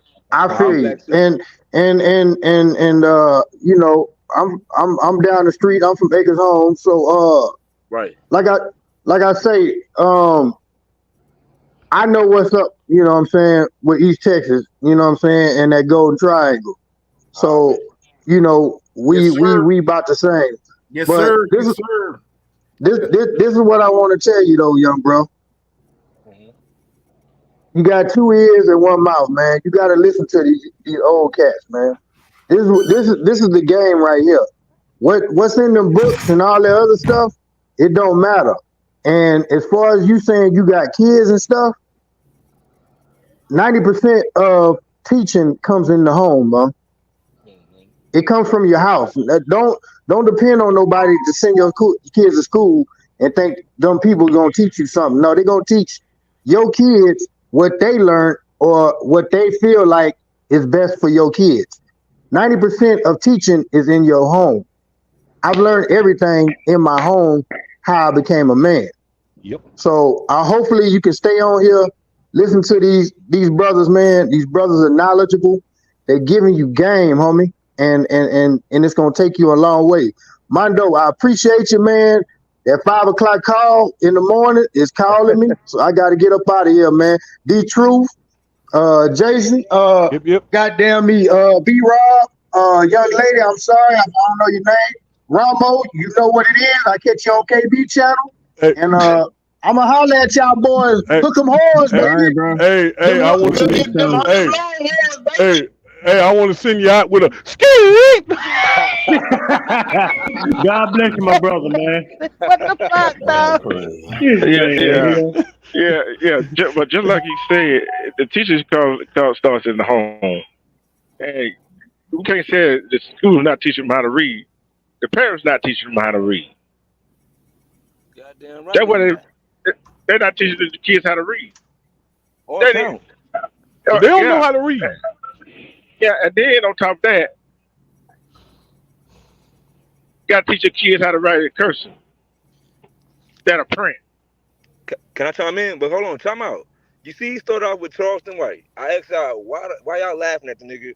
And we went to talking about trying to come up with a solution. You see what I'm saying? Like it ain't about the antics. Fuck, damn him in jail. I ain't gonna laugh at it, but what I'm saying is he sparks conversation, though, that nobody gives a damn about because we worried about shit that doesn't really apply to us. I don't see nobody talking about the disparities but him. See, wasn't Charleston White the one that was up there on the stage trying to do a comedy show and threw that plant at that man? Man, that nigga defended himself like a man. No. I'm not finna let Charleston White deal with that.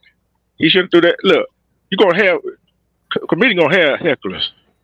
He had no business throwing that plant at that man. So that man did what he had to do, defended himself.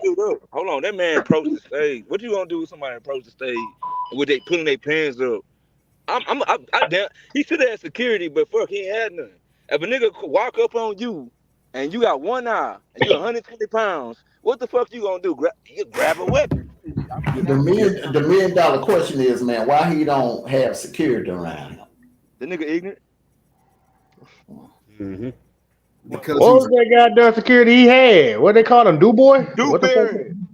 Do you see the difference though? Like just listening to you right now, you're even saying that he should have thrown that. And it's like, we're like, no, he shouldn't have. And you're like, that's what he should have done. You see what I mean? And that's the difference in the mindset here. He shouldn't have thrown that pot. I don't care if that guy walked up to the stage. He could have run off the damn stage before throwing that flower pot. Okay? Hey, you know the difference is, check the Chris Rock and Will Smith yesterday. Exactly. Will Smith went out there and slapped Chris Rock. What Chris Rock do? We don't kept going on with the show, didn't he? Looking like a champ and kept going. You would have got slapped like Chris Rock. Which one you rather more of your family to see? 10 years down the line when your kids see this shit, would you rather throw a goddamn flower pot and mic a nigga in the head, or would you rather get slapped and smile and be like, oh, I'm a bigger man? Young blood, that's what you looking at with Charleston White. That's their pride, bro. All right. I would have done it like Chris Rock did it. Peep game, right? And it was brilliant. It was very brilliant. He created a situation that he chose to talk about that was going to get maximum views. He went against the odds. But in all actuality, he didn't finish what he was trying to accomplish, because he took it to the point where the same shit that he was advocating against, he started doing. And he instigated. That's what I was How about you to say. instigated? Then They called put mob ties. hold They on, insti- bro. Okay. Listen to me. Truth be told, he's telling the truth about the rappers. Okay, he is doing that. He's telling the truth about the rappers. They serve no positive interest towards our community, right? Nobody's advocating for the rappers or anything of that nature. He's telling the truth about them. Okay. But the thing about it is, instead of him setting that example, so bottom line is, he didn't finish the example that he was setting.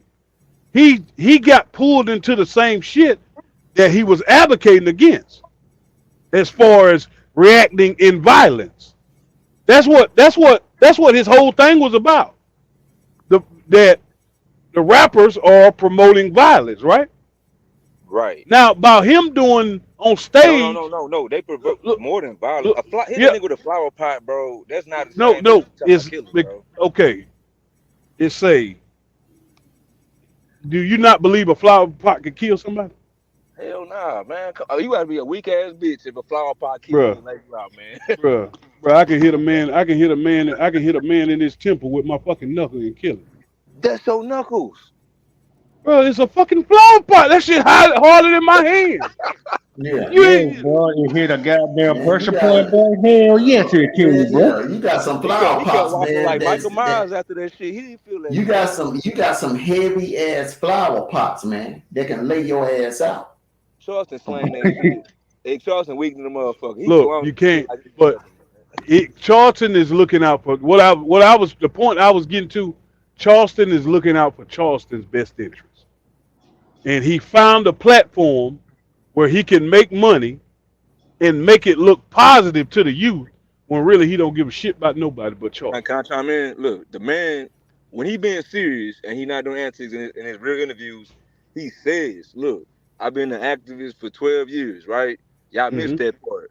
Now I'm about to turn up. Y'all, he's at first, I was just trying to get y'all attention to make a satire, and he still was doing community work. Now he told you, I'm not, fuck the black community, they're not listening. So now I'm gonna just be an entertainer. So look, let me say this. So when other entertainers act a fool, do y'all hold them accountable and laugh at them? That's all I'm saying. Be consistent. They got entertainers that do fuck shit and worse shit. Like when R. Kelly had them allegations, nigga, we defended. A lot of niggas would. I ain't say everybody, but a lot of people would still listen to R. Kelly music. And he got allegations about rape. All Charleston said was what he might or would do, but look, I never done it though. It's basically a mind trip. Like, look, I'm talking about it, but y'all not getting mad at niggas who actually do it in action. You see what I'm saying? That's his whole. It's a simple message, bro. But you can't say one thing. It's America. Say anything. Hey, look, listen to me. Sometimes you gotta close your mouth off your ears. You can't say one thing and expect somebody to listen to you, then turn around and do what he just did. Your message ain't not getting across. It's just like me saying, don't go use a gun to shoot nobody, and I go shoot somebody. Who gonna listen to me then? I just said. So listen, you do know his platforms mostly kids listen to, right? So Say Cheese, all these platforms is a younger audience. So you better listen to Charleston White, a nigga who just talk like a killer, or you rather them listen to actual killers that talking about killing niggas' mamas and all that shit and the babies in the house. They don't give a damn about it. So I'm just saying, why is it inconsistent? Why can't we hold everybody accountable if they talking or doing? We'll just hold everybody accountable, right? Why just starting to get special treatment? Hey, that's all I'm saying. You must ain't see my channel. You must ain't listen to me on my channel. I know. I'm new, but, bro. I'm gonna subscribe right now. See, one, I have told people, I call them all sorts of ways. I call them straight down the middle. Okay, what color you is, I don't care what our family is. I don't call a whole lot of people out about what they did wrong, what they did right. See what I'm saying? That's what I'm saying. You can't say one thing and go do another thing. Then who gonna listen to? So okay, let me say one more thing. So y'all just missing all the community work and the laws that he passed, and y'all basically gonna point at whatever the little bullshit, the childish shit, right? But they But got people with no accolades. They don't get no kind of criticism, and they do worse shit. Make it make Charleston sense. is not an appointed official, so he can't pass no laws. No, he lobbied and went to Congress. His name, man. Look, have you watched when they started appealing a lot of people out for parole? There's a Hmm. nigga that did. I think he did like he went in at 13, did like some 30 years or some shit. He said when he got out, nigga, I seen Charleston on the ballot. You know what I'm saying? I seen him on the petition from Congress. He said I had to go meet this nigga. Fuck what he's saying. The nigga really didn't lobby before. So in Charleston mind, I'm guessing he feel like, man, I can say whatever because I doing shit that niggas ain't doing. Type shit. He got to look it up. He got a youth advocate program. He feed kids. He do all that. Okay, there's niggas that don't do a fraction of that, and they can talk shit and do shit, and nobody criticize them. That's all I'm saying, bro. I agree with y'all, but I'm not understanding why y'all picking and choosing with Charleston with certain things. I just missing certain things he have done good. It ain't Niggas just. know I good. just think that Charleston White is just so far down on the totem pole of somebody that we would actually listen to. The youth, It's a though. disconnect. You see what I mean? Because The we youth. would listen to other people that were more informed, more mature, and made Like, better decisions than Charleston White. We wouldn't put him in that category of somebody to listen to. but hold on, listen. Let me say it again. He did 12 years of work before he got on the internet acting a fool. He didn't cuss. Look at this old video. He didn't cuss. He was clean cut. You know what I'm saying? He says in real life, I don't cuss around my family.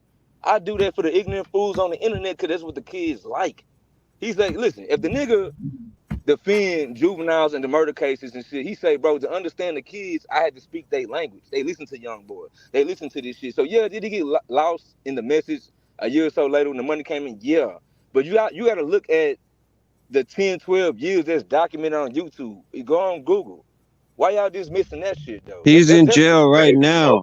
He's so in what? Malcolm jail X right went to jail. now. Malcolm X went to jail. Martin Luther King went to jail like 30 times. Martin Luther King No, was scratching in jail. nah, it's different. It's different. You can't compare Charleston White to Martin Luther King. Martin Luther Ain't no. King was fucking a lot of hoes though too. Yes, sir. Yes, sir. He did. Hey, Martin Luther King was fucking now. He was fucking. I Yeah. give you that. But at the same time, you cannot put them two in the same category either. No, I'm not. They're not the same category. What I'm saying is, I think I look at all the good shit MLK, Hey, mute your mic, right? man. And he really. I'm sorry. You can hear me? No, I ain't talking about you. Go ahead. Okay. I was saying, okay, we look at MLK. He got a street in every goddamn hood, right? But real and cool, what has he done but integrate us into the white man's world? That's when the family got fucked up when we integrated. So it's like, okay, we put him on the pedestal because he integrated us and so-called civil rights and all this shit, right? But we got fucked off after the 60s. So, but we uphold him, right? And we ignore the fact he was fucking hoes. We ignore the fact this nigga started all the goddamn riots. He never got sprayed or bit by a dog, but the bitch nigga was started up and disappeared. Have you Hey, wait a minute. read? Oh wow. Hold up, Ramo. Young brother. See this is what I'm talking about. Y'all young cats, this is where you don't listen. And evidently you don't read. So you mean to tell me you see him saying that Dr. King was in all of those marches and stuff, and he never got hit? Okay, let's go back. Hold up. Let's go back to Selma. He got hit with a battery. Okay, let's go to Chicago when they had a march for the equal housing. Okay, he got hit with a brick. He got hit with a brick, man. And it almost hit his temple. Had the brick would have landed maybe 6 more inches and hit that temple, he would have been gone in. All right. He was in New York at a demonstration, all right, in 1958, and he got stabbed by a female, a black woman. So, young brother, you know, your information. His whole family was Hell, he got shot. trying to.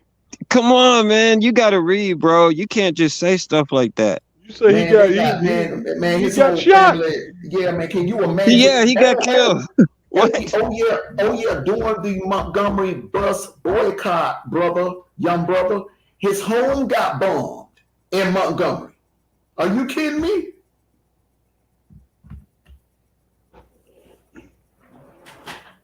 His home got bombed, man. Not set on fire like Malcolm's. Malcolm's got set on fire. Dr. King home got bombed, bro. I'm talking about Coretta. It chased the youngest, the oldest one, Yolanda Yogi, chased her out. If Yogi wouldn't have ran off from Coretta, they both would have been in the living room when that dynamite came through the window. And if it wasn't for him, we might still have Jim Crow laws. Do you know how special of a person it takes to risk your life and your family like that?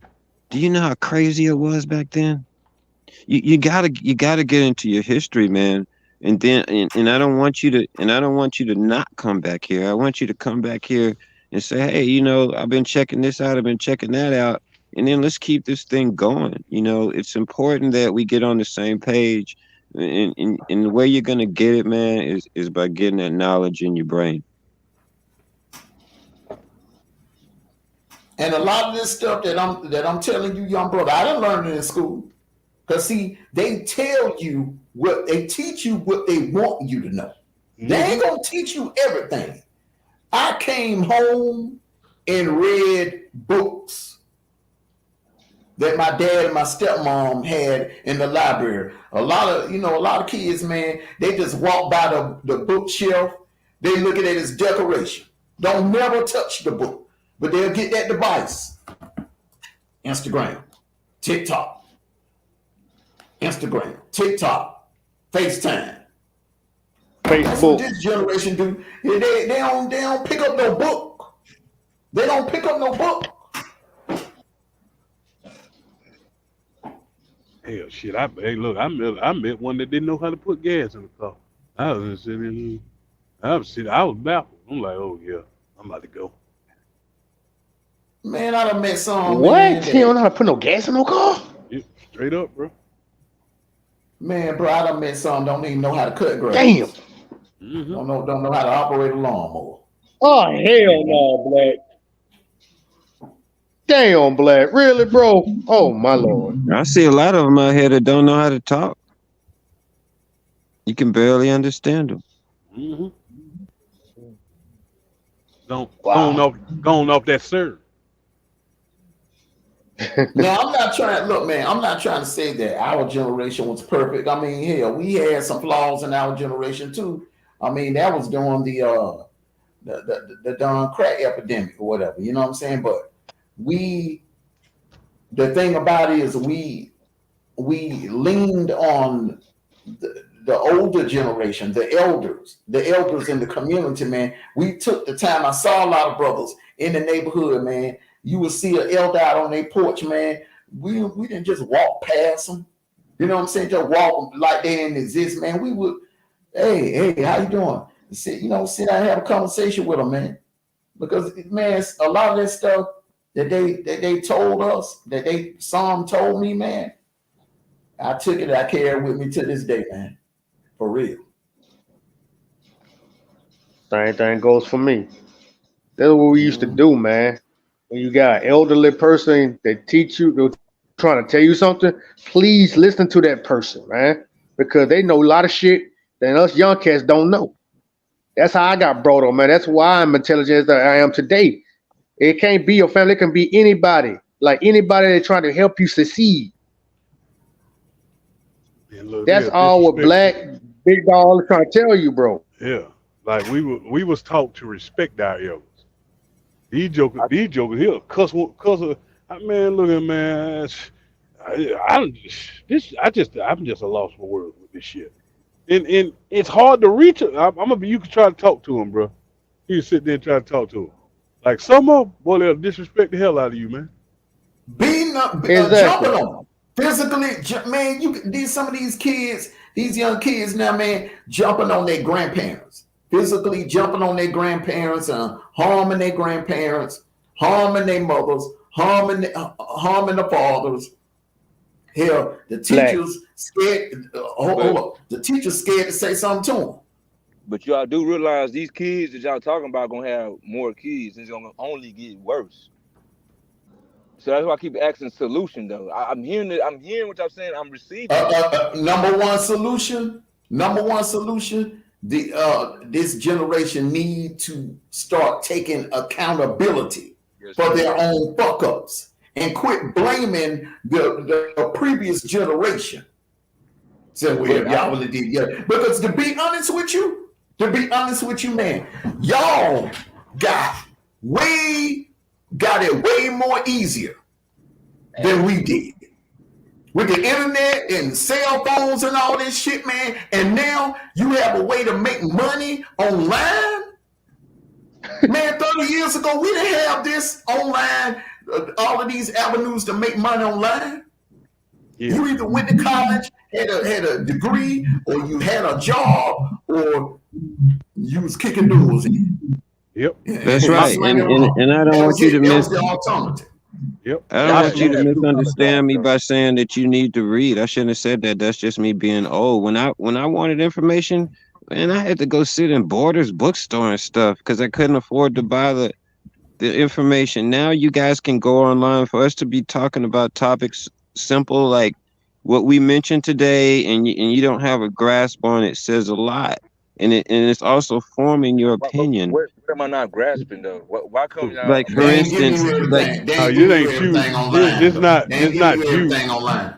It's not you. It's not you per se, bro. Cause you sound very very intelligent. Niggas all the time, and I talk to like for instance, like when you said that the Willie Lynch papers have been debunked, like it hasn't been, and I don't know where you would get that information from. Was a real person? He was a real person. Oh, it was a fictitious letter, man. Let me say this. Somehow, all of that stuff that was said to be the Willie Lynch papers got implemented during slavery, and that's a fact. And you can call it what you want. You can call him what you want. You want a real that solution? Process got implemented. You want a real solution? And it's still affecting us today. Yes. You want a real hardcore solution? Fucking right. If they showing these symptoms by 13 to 14, give them a pill and make them sterile. Damn. You say kill them all. Wow. You know, give them a pill, make them sterile. They all this ignorance. Look here, don't reproduce. Don't reproduce. You don't look. You're done. They're gonna pop the pill. Hold up, y'all. E ain't had a chance to get a word in and well over an hour. We'll let E get in and go ahead. Let her have the floor for a minute. Oh no, I was just listening. I was listening to the young man. I was listening to all the men talk to the young man. So don't worry about it. I did have a question for you. Is it 409 Don? Yes. So I hear you spitting or spewing a lot of data, which I get. I have a son that does that a lot. And I want, I would probably say to you, you have to really be discerning with the information that you grab off the internet. Because, you know, there's a lot of things that are put out there, and a lot of you guys, you feel you have all the answers now because everything is at the tip of your fingers. But a lot of that information, not a lot, I would say some of the information that you were speaking of, you need to cite sources. And you can only cite sources by doing extra research. And I know, because I've gone down rabbit holes on YouTube, I've gone down rabbit holes on Google, but anybody can put anything on the internet. That doesn't make it true. And like the men were saying, you do need to respect your elders. Not only respect your elders, but listen to your elders, the elder men and women in your family. Because before there was an internet, those people have the truth. Those people can probably tell you better than what you're finding on the internet with regards to history. You know what I'm saying? So I would just say kind of, because I hear you just spewing data, But I think I know. I think I would say honestly, I can tell the difference between disinformation and misinformation, and I know how to cite my source. I've been to college, so I know how to get to the source or a primary source. So it's not like I'm just going at the face value, like, oh, this sounds good for my narrative. Nah, I be trying to debunk narratives on narratives and see where it came from, and I actually read books. So it's not like I'm pulling this out my ass. And I keep asking the same question to y'all, and I'm listening. But I got a question from a younger man to y'all: is y'all keep saying is the Willie Lynch, the slave lineage, like that's an excuse? But like I said, if you look into it, right after slavery, our literacy rates, our marital rates, superseded what we doing today, and we don't even have the same. We don't have no structural racism like they went through. But You I see what I'm explained saying? that earlier. I explained it to you earlier. There were pockets where blacks started to thrive after slavery, but over time, institutional racism set in, and it tightens up, and it keeps tightening up until it chokes the life out of the community. And so that's why you'll Who see voted that some shit in though? success. You see some success, but not. It won't be overall over time because of racism. Hold on, say that last part one more time. You'll see success after slavery, but it won't be overall over time because racism sets in, and it destroys the community, or So it destroys the progress of that community, financially, because of So, discrimination. but you know how many black entrepreneurs, Madam CJ Walker, bro? If you look at it wasn't just pockets. This was consistent, gradual growth I of don't. literacy, marriage rates, higher education. We were outperforming whites with less than we have today. So how can we link? Um, what do you mean by outperforming whites? I just said literacy. Like we closed the literacy gap within, I want to say, 4 decades after slavery. Okay, so we never outperformed whites in literacy. No, What did we we closed outperform? the gap. We went from being illiterate to closing the gap to where it was very close, right? Right. Before, so everything got fucked What else up. did we outperform? What have we outperformed whites in? Marital rates, we had 87% marital rates above. I think I can't say what the white marital rate was in those decades, but we outperformed them in marriage when we didn't have How shit. would you And know today we we can't stay married. outperformed them if you don't know what their rate was? No, you can I can pull it up right now. If you want me to. I got this from Thomas Sowell. That's my source. What's going on in the back? What's going on in the background? Somebody together. But it's like this right here. You talk about what he said, marriage rate and all that stuff, literacy rate. Yeah, Let's get to the literacy rate first. Let's get to the literacy rate first. Y'all see what y'all doing? And I'm gonna use myself as an example. My niece, she's a teenager now. You know what I used to do to her? Know what I used to do for her when she was a baby, not old enough to crawl? Hell, I used to read to her. When she got older, I started teaching her words. Then I started teaching her numbers, alphabets. Then she started reading, and she enjoyed reading. See, it starts at the home. We blame everybody else. That's what I'm saying. But who does it come back to? Whose fault is it? Is It's it the our school fault. fault? It's our Is the school fault? Is the government fault? No, it's the parents' fault. You know why the parent? You know why it's the parents' fault? Cause they weren't taught. And those so down the line. It's a generational thing. But I just said the literacy rate was we had a higher literacy rate after slavery than we do today. Are y'all missing that part of what I'm saying? Our marriage rates was higher during Jim Crow than today. So when we Right, talk and about culture, that's because of discrimination No, But they Over went through the time, fellas, it's excuse me. Wait a eroded, minute. and not only that, Hey, they, like I excuse me. said before, they pushed drugs into our communities, Excuse me. and it destroyed the families. The Right. families weren't When making you sure the kids went to when school, when right? So when we have a lower literacy rate now. There's a when reason for it. It's not just so it's it's an over time type okay, thing that's happened, and people, in order people. for us to fix it, it's gonna take time, and that's your answer. And I got a you point. don't want to accept that. I What it's got a gonna point take for is you. hard work. It's gonna take people like just all of like they us did back in trying the to make a day. difference over time. It's not gonna Okay. happen next year. When you Okay. asked, when you asked, Mhm. when the literacy rate came up, who did you compare that with? I'm comparing the No, modern day literacy rate amongst the black community is okay. lower than the decades after slavery. Right after You slavery, can we no no came no out no with no. nothing. The mental condition is we compare everything to white people. Now I'm talking about niggas to We niggas, no modern niggas to the let niggas me back then. we compare every like because when you said it, you said the literacy rate we closed the gap to Caucasian people, right? Hmm. In all actuality, is less young people that know how to do trades. It's less young people that know how to wash dishes.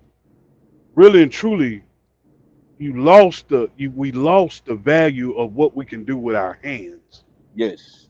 The common sense factors about our survival, and we Yes. compare it to another community when that community is not killing us, we're killing ourselves. And you have people, Charleston White, Future, these rappers that we look up to and idolize, that's not teaching. You have women rapping that our younger women look up to, that's teaching them nothing but know how to pop their ass and get fucked and whatever. The whole point is you got to, at some point in time, you got to say that a certain culture is irrelevant, and you have to work on your culture. That's what we need to be focusing on. That's what I'm doing. I'm focusing on the blacks today compared to blacks during Jim Crow. What I'm saying is this: if they went through Jim Crow, went through poverty, went through KKK, all these structural, actual, real white systemic laws, like it was law that a Okay, nigga can't do this, can't do that. Okay, today we don't have none of that shit.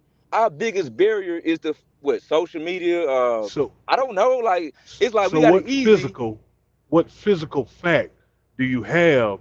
on what? You spewing the words, right, about the Jim Crow and the literacy today Man, look. back then. What physical fact do you Okay, have listen. I get this from yourself to this. know that other than what you read? So we can't go off of facts. We got to go off of like what we feel. This is No, documented. no, I'm asking you what physical is documented. Okay, it's documented. You can't. The young lady just said you can't believe everything you read. You don't So actually what do we know that believe that's in? true. That we believe what we like. That's what What I'm we saying. So have, how do we pick and choose what we want to believe what we in? have So to we go with the believe, facts. what we have to believe is where do we go from here? In our time, what we could place our hand on, see, and touch. Well, okay. This I'm gonna answer the question. So I get this information, a lot of it from Discrimination and Disparity. That's the first book I read by an economist, a black economist, and Hmm. basically he was saying that we blame it on systemic racism today. This nigga like, hey, I was born in Jim Crow, and y'all ain't really got it that hard. So what's really holding us back? It ain't the white man. What he's trying to say in the book is we don't work as hard. We not going to church. We not getting married. We not valuing education because it worked before in a harder But period. So why it's not working around, today? around Well, that you're taking time, one man's perspective, right? That's one person's perspective, Nah. what he's experienced in his life. He So like, no, no, what no. you It ain't try and do, subjective. what you It's can not do is subjective. what you can do is if you broaden your knowledge though about different people who have succeeded in life, they're going to talk about So, discrimination and racism and how it affected them, even if they so became successful. so that's what I'm around Jim saying. Crow, how far is that removed from slavery? And we was thriving in Jim Crow No, how far is that removed from slavery? right after. That's my point I'm making. That's So we right after. know if we Okay. work hard that we can overcome whatever the hell we doing. Whatever, if they can defy the odds doing horrible discrimination that we're not facing today, what's our hmm excuse? Is what I'm saying. So if they tried to, if they tried to invoke slavery today, what would happen? Shit, I mean it'll be pretty easy because everybody keep blaming the shit on slavery. So the white man, okay, y'all niggas keep talking So, about slavery. so Slavery what this, I'm all getting right, at, bet. That's my you whole dealing. point. What I'm getting at is you dealing with two different mind frame of people. You're dealing with all type of technology, things that can poison the mind, which also results back to freedom of choice. These people are choosing to listen to the rappers and everybody who makes them ignorant. So Right. how do you get back to the point of getting most getting 60% of people operating on freedom of choice? That's the mathematical problem. How do you get these young people back to thinking of freedom of choice?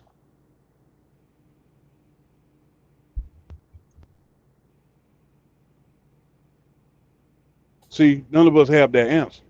I don't understand the question. How do you get, because we started off talking about Charleston White Charleston White advocating for the youth, trying to reach out to them. Hmm. The point is getting them back to the mental stability of freedom of choice. But I mean, we got the freedom to do right or wrong. That's what you're throwing me off the freedom of choice. But I kind of get what you're saying, but because everybody got freedom of choice, I feel like whether they want to do right or wrong, whether you old or young. So you have to hold them accountable Hmm. for their choices. The ones who want to make the wrong choices, then you have to go back to the ones that you can reach out to, because you can't save everybody. I say we should boycott hip hop, all of that. That's one start. We should That's boycott Tyler Perry movies that depict all this bullshit. Not just Tyler Perry, but all these movies. It's like we like these roles of pimps and whores and hustlers and all that, and we okay with that being in our culture and wonder why it's fucked up. If you go to other cultures, I know you said don't compare to other cultures, but you gotta look at other cultures because you gotta look and see what works. If you look Romo, at other cultures, mute your mic. I'm sorry. All right. So you No, mute my not mic. you, bro. Not Okay, you. so look. Romo. So look, if other cultures have enough sense to be like, hey, we don't want to be represented like this, and that's why it ain't no white man sitting around. Oh, we're gonna depict them this way. No, we show up and we pick these damn roles. The rappers write the damn raps. The white man sign it because we like it. Now, if we as a people be like, hey, we don't want to be depicted like this. We don't want to be seen as hoes and motherfucking killers. We got to just start right on our image first of all, man. Hmm. Then maybe we can get motherfuckers to learn how to count and read. Well, I think that our generation has boycotted rap. I haven't bought any in, I don't know, 15 years. It hasn't made a difference until you guys decide, the younger generation decides to start boycotting it. That's when there's Yeah. going to be a change, because we're not buying that. We're not downloading that stuff anymore. That y'all listen to? No. Now I don't listen to So I rap have a either question. though. Uh-huh. I have a question for 409 Don. You keep saying what's the solution? What do you think the solution is? Because I, you're more in touch with that community or that age group. What is your solution? my solution from the research that I've been doing, like when I had my daughter, I started just getting into like, damn, what am I gonna teach her? You know what I'm saying? So that's when I started like just really going down the line, and I realized that it's basic. It's all about morals and values.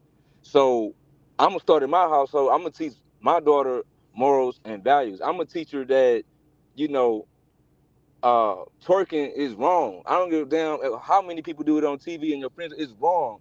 You know, like just starting in the household what's wrong and what's right. And like y'all said earlier, there's no family, so it's all dysfunctional. So the mama doing this, the daddy locked up, and the kid really on the phone going through a whole nother universe. and you can't reach the kid because he already chipped, he already programmed. You wonder what the fuck why you can't reach him because he got the phone in his hand. So the first thing first, I don't put a phone in my daughter's hand. She only one, so I get on the mama ass like, hold on, get that phone out of her face. Like, There yes, you you know, go. deal with it one day, but not early. Like, just get them off the internet early. Set boundaries. If you look at, like, again, I know y'all don't like me comparing other cultures. If you look at the Asians, it's not because they smarter. It's that they have intact family value and they value education, man. They stick to it. They consistent. They not sex hungry like how we are in the black community. As teenagers, we already screwing.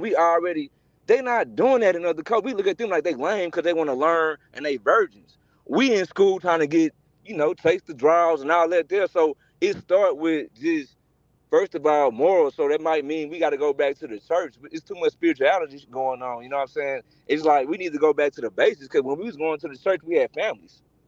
That was the cornerstone of the community. Now, motherfuckers ain't going to church. The pastor line, you feel what I'm saying? Nobody know the Bible no more, bro. And we look down on it because we think like you said, the internet around, there's so much information. We question the Bible and shit, but the Bible hasn't done nothing wrong in my family. All the women in my family are older and virtuous. My mom is older woman, virtuous. I never seen her do nothing, you know what I'm saying? Go Explicit. back. So is my grandmother. Go So back. it's like, I know better. Go And back. okay. Go back. What you said Okay. about your mama? She's virtuous. So who's everybody to everybody on this panel? Who was the most influential person in your life growing up? My mother. And it's My the mama. morals she taught me, the values My she mama. taught me. Now what does that tell you? It's about morals and values. She instilled in me how It to was pray, my father. do right from wrong.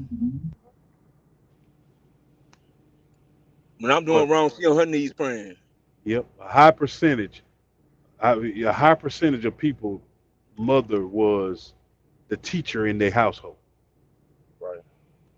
So and I'm not singling out anyone. There's your start right there. Well, and I think that's one of the problems because the father is supposed to be the leader of the household. He's Yep. supposed to be the one teaching. The mother is supposed to be following the father. The father is supposed to be following God. And when we can get back to that, then and Thank you. It's the restore solution. order in the homes, then a lot of these problems that we're talking about with our youth will be solved. Bro, you said it's perfect. It's that simple. Like, it's culture. It's like what we hold important. If we hold these Hollywood motherfuckers and they scandals important, and we hold all this nonsense that BET Awards is important, you know what I'm saying? And think about it, we think we so live. If you go into There this you peak, go. we think we so live. If you peek into what other coaches think of us, man, and I didn't do it before, but I challenge myself. I said, man, if I ain't scared of the truth, let me really hear what they got to say. They look down upon us, bro. And we look down on them, but nah, they look at like, bro, y'all last place. Y'all motherfuckers sit back and just let y'all youth kill each other. Y'all, it's no father in the home. Y'all cool with fatherlessness in the home. You know what I'm saying? It's like it's not enough people advocating, but we advocating for bullshit, basically. So the answer to I think the solution is we got to get our culture and morals intact, and it start with the family. Hmm. I agree.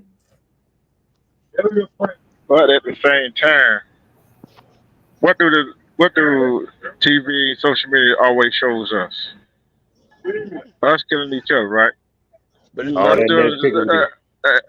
all us doing all this, that stuff. Our community doing this, that stuff. But they ain't gonna show the other people doing the same thing. They're doing the same thing we doing. Hold on, let me hold on. Look, this is what it is. Yes, yes, it is. Yes, yes, it is.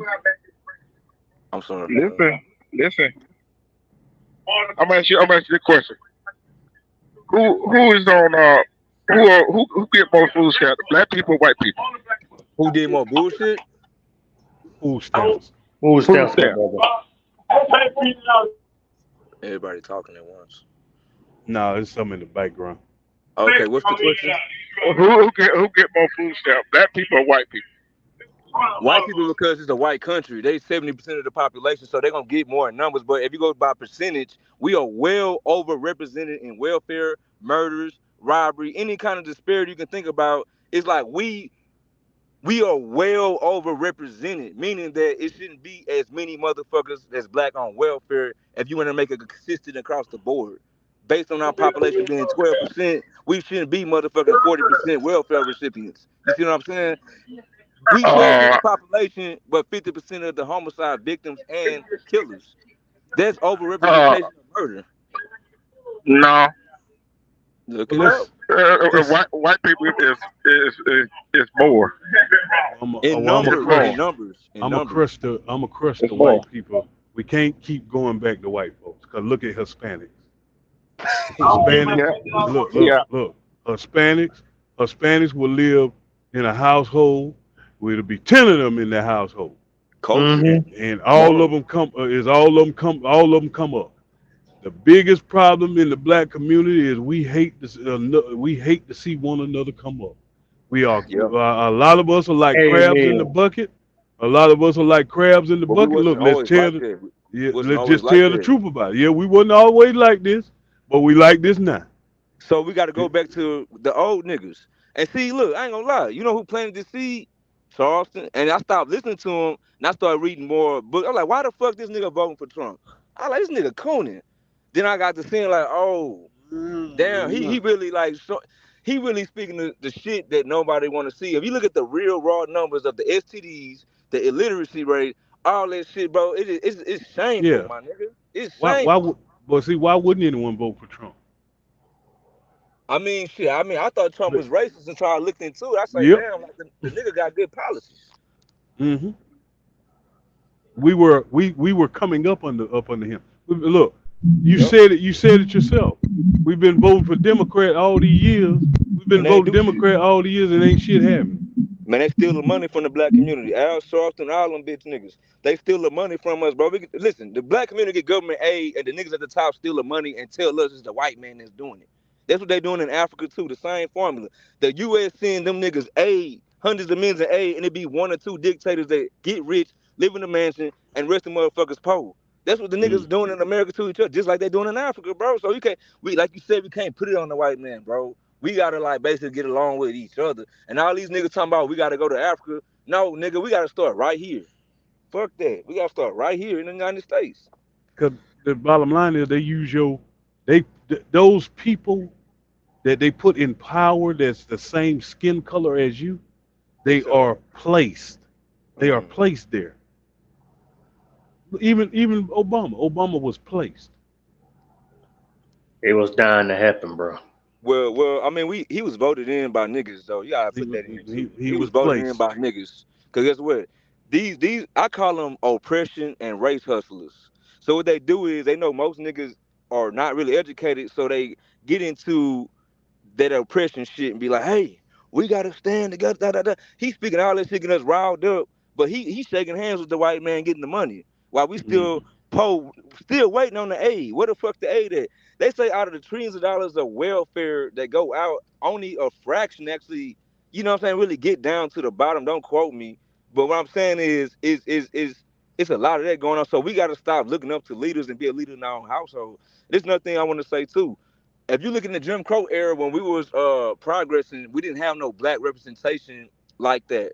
When we started getting black representation in the government, that's when shit went down here because niggas wanted to be next to, like you said, when they be next to the white man, have power, they get greedy and they forgot the whole cause of why they even got, wanted to get in that position. So if you look at the Italians, other successful cultures, Chinese, they not in politics. They just get that bag, nigga, and go back to their family. We are the only ones we all in politics. But Just we got the worst stats, worst disparities. So that politician shit ain't working for us, man. That ain't working. I disagree with what you just said because we do have. I agree with what you said with regards to the black people that we have in politics now. However, before that, close to the Jim Crow era, there were more blacks in Congress, in legislation back then, and they were all Republican. They were black Republicans. The simple matter is we don't understand politics. We don't understand government. The majority of black people, and what you said about whites and Asians and all that not being in politics, that's untrue. They have lobbyists. We are They overrepresented pay in money. politics. We They pay overrepresented. money. They lobby. Money rules in Congress. We don't have any politicians or lobbyists that are throwing money at these politicians. Why So we we? have nothing written for us. So okay, so you, all right. So this, let me put it like this: we have an overrepresentation based on our population size. We are overrepresented. If you go to say like Houston, for example, it's 20% black. But if you look at the hierarchy in the city council chiefs, police chiefs, everything is all black, and it's a Mexican city though, and it's no Mexicans really in higher representation as much as blacks though. So what I'm saying is we are let me say it in a better word, we are overrepresented in politics. We always been in politics, but we are oversaturated with it, and I don't see it really, it ain't really just working, man. That's what I'm trying to get at. I agree with you that it's not working, but it's not working because the people that are in politics, they have free reign because us as a community let them have free reign. We just vote them in because of the color of their Cause skin. they black, We don't yes, understand the laws. right. We're not challenging them. We just vote That's them in because of the color of their skin. That's what I'm saying to you. I agree. That's identity politics. So we see a black person, he gets to talking to the oppression talk and all that. So we're like, oh yeah, Exactly. let's vote him in.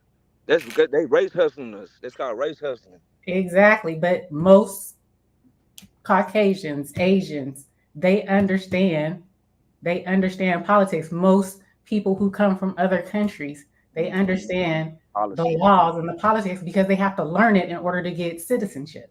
So going back to what you said earlier about the sanctuary cities, it's affecting a lot of black communities like Chicago, New York, places like that, right? But they go into black communities and these the same black people that voted because they on some identity politics. Oh well, they oppressed, they people of color. Fuck it, we don't like the government anyway. Let them come in. We got enough to share. No, the fuck we don't. We ain't got enough to share with y'all motherfuckers. But see, it was a cool idea because a black person pushed it. Lightfoot, the black mayor of Chicago, pushed it. The black mayor right now, Johnson, his last name Johnson. This nigga's a coon, bro.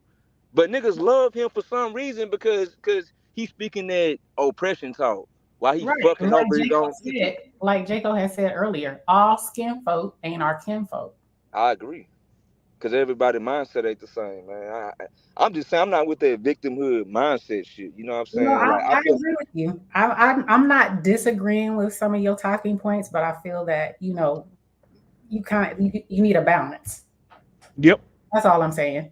that's it. It's a all right. balance. I'm gonna take everything y'all saying. I'm gonna sleep on it. I ain't going yet. I'm saying it's not going to deaf ear what y'all saying.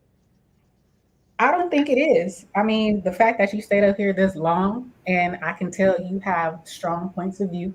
I can tell that you do study. You know what I'm saying? So I'm not. I don't disagree that you're not gonna sleep on it or think about it. I definitely encourage it. Hey, But oh, go go ahead. ahead. I'm sorry. I'm sorry. Go ahead. No, I said I definitely encourage it. And definitely keep coming up here, keep having conversations. We need different perspectives. Like I always say, it's not harmful to hear discourse or Yep. disagreement.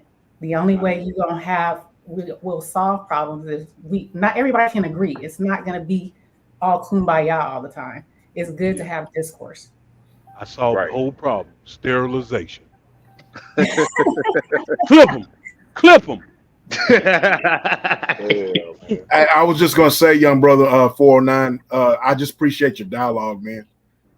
I appreciate you, giving some different perspectives, and I just appreciate you. Some of the stuff that you're saying, it makes sense. And some of the stuff, you're challenging, some of the beliefs on the panel. But I just appreciate you just coming up, because you basically what you're doing is, with your age, you're keeping in tune with the folks that also, you're keeping up with your generation, basically. You know what I'm saying? And Bring so, this man to the WOLFPAC. yeah, Yeah. I Yeah, I encourage like this kid, man. He got some I, good knowledge, man. He's yeah, very I encourage, educated. Right. I encourage you to keep on I coming up, appreciate bro. y'all, man. Y'all got me smiling, man. Y'all better stop, man. Yeah, God bless you, man. We need people like you. Hey, 409 down, and especially you from Texas too, bro. So you gotta keep on coming up. Now, I'm gonna be back. This is my first time on the live. Period. I never been on the live. I didn't know it was this fun. To be honest. Did you say something to me, D Truth? I'm sorry. Yeah. You remember what we talked about this morning on my show? We talked about a lot, but yes. About getting young people on the panel. Yeah. What Tony was saying, getting young people. I know. I was thinking about that when I was listening to him because he's not coming up here just spewing just anything. I can tell he's put a lot of thought and energy into what he's trying to learn to better himself and the people around him. So exactly, he's passionate about it.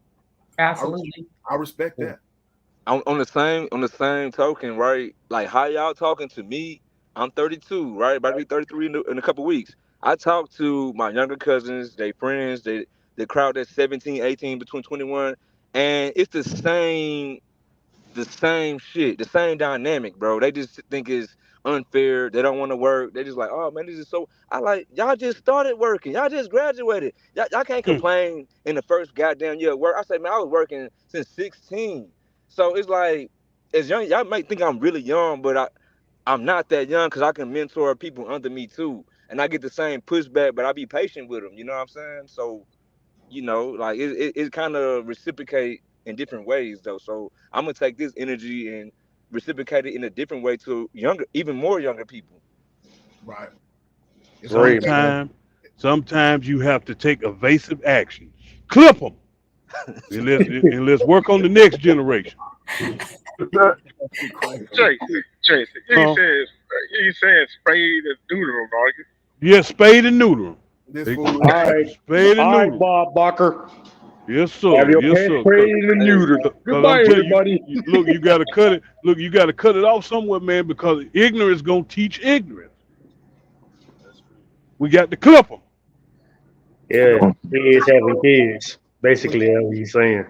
Man, just send their ass to the military, send their ass overseas. If y'all niggas want to be killers, how about you round these motherfuckers up and send their ass overseas? They can switch y'all goddamn day and leave us alone. There you go. That's not a bad idea. I don't know why they stopped allowing young men that are troubled to go into the military. Yep. Right. We need our military sucks right now. We need some crash dummies. Shit. I tell you why. Because you got too many little boys want to put on dresses. Little boys want to put on dresses, and you got too many girls want to do whatever they doing. Yep, exactly. Yeah, doing vice versa. Yeah. It don't make no difference either way it goes. Exactly. I'm telling you the truth, man. I just be looking at them. Look, I be seeing them, and I be out in public. Yeah, I'm probably like I pull up to a restaurant. If there's too many of them in there, oh no, I ain't going to that motherfucker. I'm like, good. Me too, nigga. Very uncomfortable. Come on. I got a question. So when you see a bunch of young niggas pants pulled down, tennis shoes, you go the other way, right? Boy, look here, brother. I'm gonna tell you something, and I'm gonna tell you why. Cause I don't want to look. I care more about their life than they care about their own. So rather than me putting myself in a situation to where I'm gonna have to deal with one of these quacks, let me just go on about my business, man. Because this right here is getting weird. Because it's wise to cross the street. So let me ask you how it is though. Is it when a white person do that? Do they get the same respect to be like, oh, I see a bunch of niggas, let me go to... Is it racist when they do it, and it is not racist when we do it? No, it's not racist. You know what I mean? Shoot, look, them people scared, man. Shit. They scared out their damn mind. Ooh. Yeah. Oh, there's we're not against rap music, but we are against those thugs. Yeah. Nah, for real. What do you think? See a lot of white rappers rapping now. They got it from us. The black folks created it. They say it like that. Everything we do, they steal it. So that's just what it is. Well, they can steal that shit because it ain't doing no good for nobody. Put that shit in their community and let them go to killing each other. You know what I mean? All that bullshit. They already killing themselves. Yeah. Man, look at the numbers, man. Look, man. Hey, I looked at some stats, right? I looked at Jackson, Mississippi. I don't know why nobody talking about this shit, Oh yeah. but the You city talking is to a 100. guy is in Mississippi. Yeah, I hear that crap every day, bro. Talk about it. That, Give it to me. Give it to me, young blood. well, look, the population is like roughly like 160, 150. That's like a small city. You know what I'm saying? That's not even a mid-sized city, but they having triple-digit murders. Do you know how so look? They say only 2 cities in the world have a murder rate, and it's like somewhere in Venezuela and somewhere in Mexico. But come on, bro, like that's the shit. And like when we get to complaining, they be like, "Well, look what the fuck y'all, look what y'all youth doing, man. We don't want to hear that shit." Like we look crazy saying that it's What have you? racism or structural racism when you know what I'm saying. It's like they literally doing it to ourselves. And guess what? All these killings ain't profit motivated. They didn't did the So research. It's not profit motivated. so I got a question for you. Hmm. In cities like Jackson that have a high murder rate, what is going on in those cities? It's a lot of fatherlessness going Now, on. economically. Nah, you can't blame economics. You can't blame. Look, Yes, you can. no, you Yes, you can't. can. No, you can't. I'm Because gonna tell you any why. city, look, any city where there's not enough jobs, et cetera, you have high crime rates. Give me 5 seconds. Look. Hold on. Okay, well, prove this then. Make this make sense. Why come again? In these black countries, they have way more disparities than us. Why come they don't kill each other? In black countries, Why come they still got their families intact in in, extreme poverty? in other They'll die to countries, be in the projects in America. in other They'll, countries, yeah. So, what you answer that question? Why is that? because this is my thing though. That means basically, if you got black people in poor situations and their mindset is different, then we know is not. Let me It's not because of poverty. That's all I'm let me saying. stop And you. hold Let on, me one more example. I keep going back to this because I'm consistent. Whenever was in extreme poverty in America after slavery, we didn't kill one another. We didn't do drugs. We didn't value that shit. No. In You going? extreme poverty. So today, niggas are blaming, oh, well, they ain't got no reason. Nah, they got It's a jobs. Niggas simple. don't want to work. It's a simple answer. Okay. It's a simple answer. They know how to work with their hands, and these people in the United States don't. Whose fault is that though? That falls on the individual, man. Huh? That falls on. I think, man, if you live in America, the place where everybody dying to get to, and you got 10 hands and 2 eyes and all that good shit, there's really no fucking excuse. There's nothing you Because can't do that the white man can't do today, man. because they think they're too good. The No, Americans think they're too good to work with their hands. Exactly. Well, but basically, they what got a he's choice saying is too. they want shit handed to them. They Yep, want shit handed to them, not yep. earning it. That's the It's problem. been That's like why. that. Thank you for It's been like translating. that. That's what I'm saying, my nigga. Yep. It's been like that. It ain't Yep. changed. It's That's why been it's like getting so weak. Everything's handed to us. Instead of going out there and earning it. We ain't exactly. earning shit. We getting shit handed to us, and that's why we all fucking up really Man, Yep. bad. thank you. Thank you, man. You Some of know, But y'all are. because, let me get in here. go ahead, go ahead. It's just like this right here. Another thing these kids ain't learning that our community not learning. It's the law. It's the law. Hmm? If people knew the laws and what they got on the books, what for us, and what they trying to put on the book that is for us or against us. Yeah. Shit, you gotta learn how to What read to do that shit though. I'm talking about the older generation. That's some don't even know the law. Oh yeah. Yeah, that's true. Though. First, the older generation need to know the laws. Their parents need to know the laws so they be able to understand it and go down there and find out what they got on the book that for us and what's Yeah. not on the books that against us. Well, maybe because when I was 10 years old, I was standing in the back of an 18-wheeler throwing watermelons. Mm. Imagine that. When I was, I knew how to drive a tractor at 6. Damn, So that's right. so Yeah, we're country boys. We country boys, Jason. yeah, Know that. And you I know, helped my so uncles help build houses and stuff around about 9 or 10. Yeah, so until you get a job slinging roofing and putting together mobile homes, they don't understand the value of an education. The value of this, that, and the third. They want to get on the internet, do a diddy walk, and make money. Hey, Yeah. let her go to Jason. I know you do some bill of hay too, hey? Yeah, the Bill and Hay, all that. You know what I Shoot, that mean? All hard. that.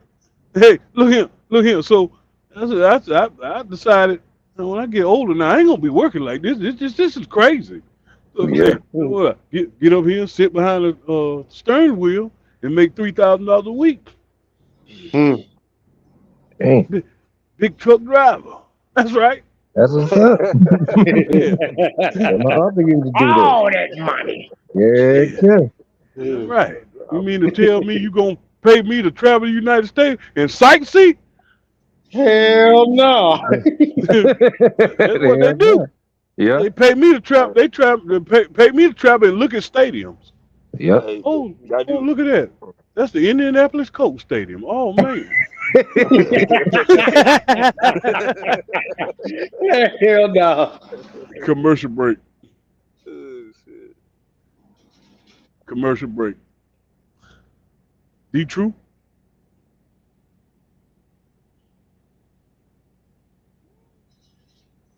D True.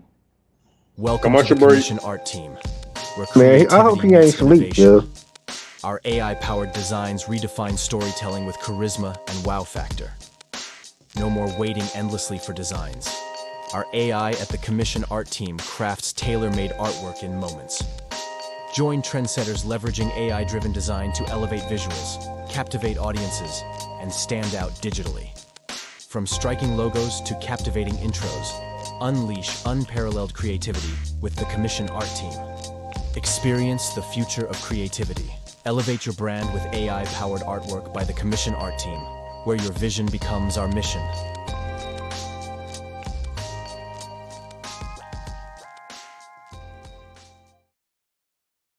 Hey, was that Silverback in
Oh man, that was nice. That was very nice. Was that the Commission Art Team? Shout out to the Commission Art Team. Shout out to Together We Break Chain Production. Yes, Hey, sir. they doing Together. big thing. Hey, They doing big things. so that was that the picture? Was that?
That was very nice. That was very nice. Hey, Yeah, Brandon, real nice. Yeah,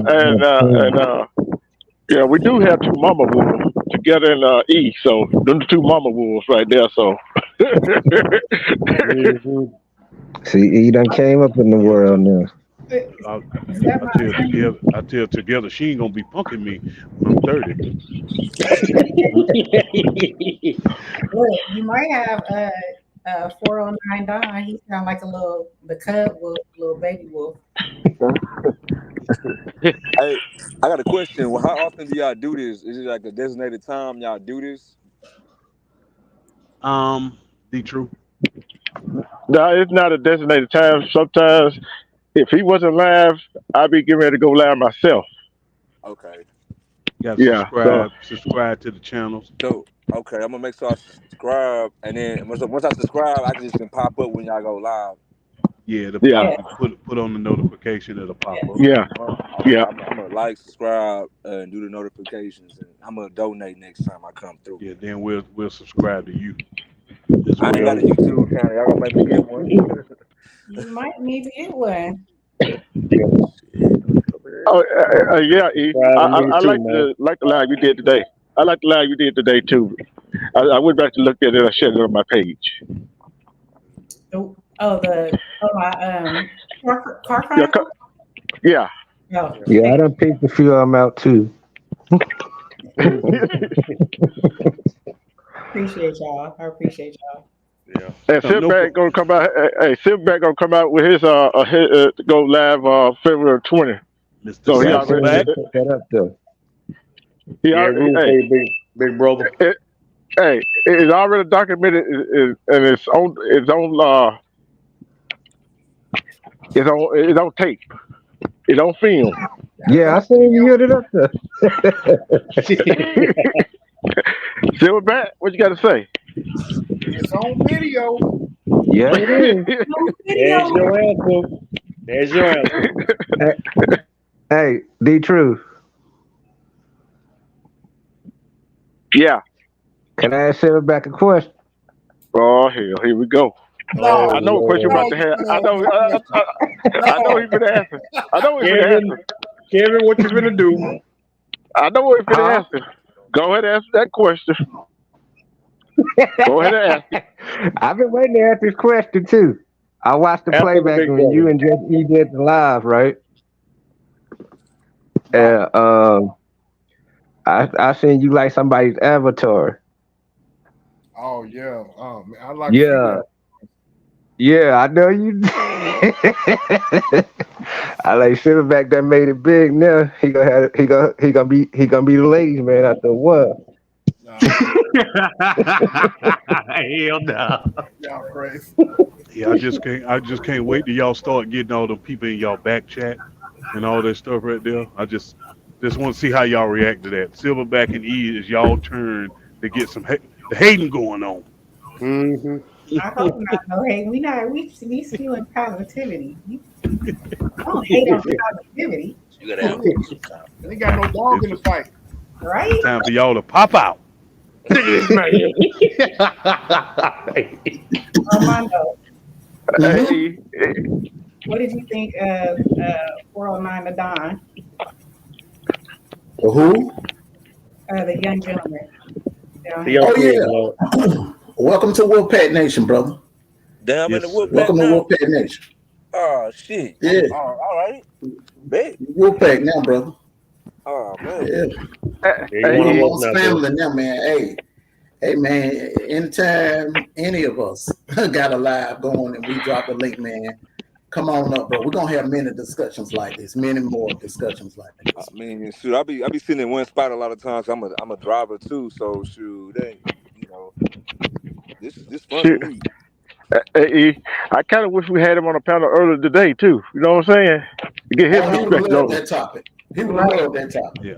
Yeah. They done. Regulators. We're regulating any stealing of this property. We're damn good too. But you can't be any geek off the street. Gotta be handled with a steel, know what I mean? Earn your keep. Hey, young brother, you talk sports too?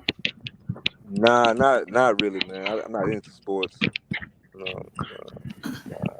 Nah, I ain't into it, bro. Not sports. The black that boy got potential. He got potential though. He got potential. It's all right. I heard everything while I was gone. So yeah, man, really? I like the style, bro. Yeah, I like it. Hey, I thought you You didn't get offended. Hey, I thought you had a bone to pick with your attorney. I did, but he skedaddled. Kevin, come on back up here. What are you doing? Hey, Come back here.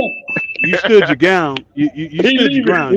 He's leaving. Ground, He said young he man. love you all. I He's leaving. appreciate it, You man. stood- I You appreciate stood it. your ground. You didn't get indignant. You weren't disrespectful. You know what I'm saying? You kept giving. You kept trying to, get your point across, but you never tried to disrespect anybody, which is, that's a good thing. Yeah, That's the man, first And in he a long made some time. great points too. He made some great points.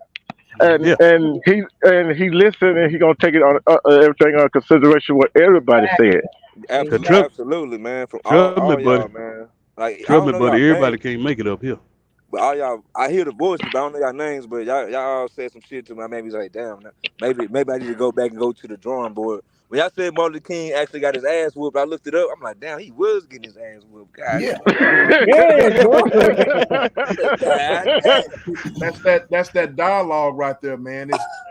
You gave pushback on that, and then we gave pushback on you, and you just went back and you researched. You see what I'm saying? So that's all around circle. That that's positive right there. That's positivity. Yes, sir. Now you were right. Dr. King did get him some booty now. Yeah, that's true. You didn't hear me about that. Yeah, Dr. King. Motherfucker. Hey, Kevin back, y'all. Hold on, Kevin back. Uh-oh. What I done? You gonna meet up. Every time I come up on this panel, you're supposed to be my representation, either in the chat or up on the panel. Your butt missing in action for the last 3 lives. I'm gonna take you off my roster, take you off my payroll. Ooh. Hey, that's what you want. Hey, that's how you feel. That's how you feel. See, you ain't right. Kevin, you got yourself together. Oh wow. Welcome to the group. Hey, Kevin, they're yours together. Now you know how I feel. There you go. Congratulations. Hey, B-Rob, I can take it, man. It ain't nothing. I can take it. Be wrong. Oh, she did him. She did him like together did you.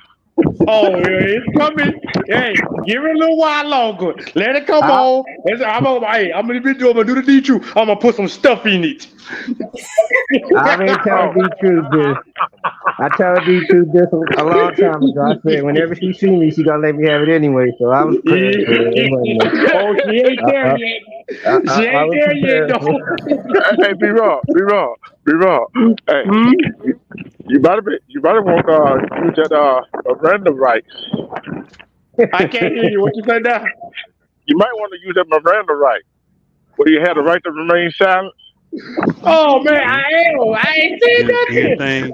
Anything you say or do. Oh man, now here's some big dog coming now.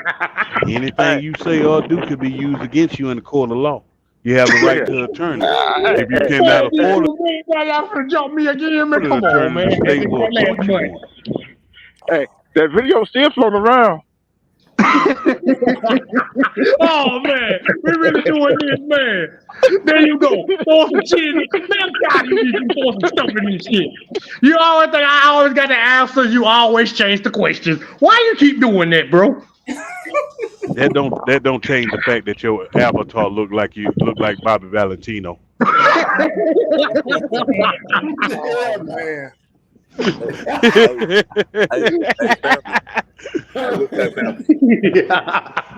Man, not Bobby Valentino. Why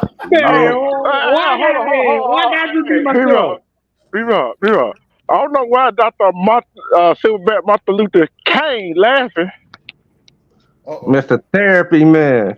Up there looking like Ghost. And that's what D-Truth do. Hey, big bro, Silverback, don't drink the shit that D-Truth give you. Don't drink that tea. Don't drink that tea. He put some in it, bro. Don't drink that tea. Hey, Rob, it's too late, man. He already drunk it too, bro. It's too late. He done drunk it already. Mondo up there looking like Nino Brown. Go $5 ass down. He about to make change. Hey,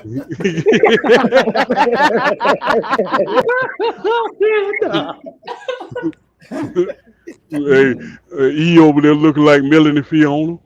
Yeah, he wrote it all of them. Big and it kills me to know how much I. Melanie Fiona. Melanie Fiona. Hey, look here. All I got to ask Jason is what Tiffany Haddish at? No, not Tiffany Haddish. You look like what's the name from Hustle and Flow? DJ. Oh, you whoop that trick? DJ. Yeah. Oh, you talking about Terrence Howard? Yeah. Oh, His name DJ. That was his name. DJ. What's up, Terrence Howard? Hey, well, you know, in my life, I done learned a lot of things in these streets. Nah, just like that nigga. So, E, did you get everything off your chest that you wanted to? For right now, yes. And I'm a little upset that you're willing to relinquish your position. Oh wow. Wow, this is getting juicy. Let me get some popcorn. What the hell just happened? Give me some popcorn too. Give me a little What the hell popcorn. just happened? Yo, hey, don't be trying to be nice. Y'all don't be nice about it. Express how you feel. You better express how you feel. I mean, ain't no more to say. Hey, feel bad. Why they getting the popcorn? I'm gonna go over here and get me a drink. I'm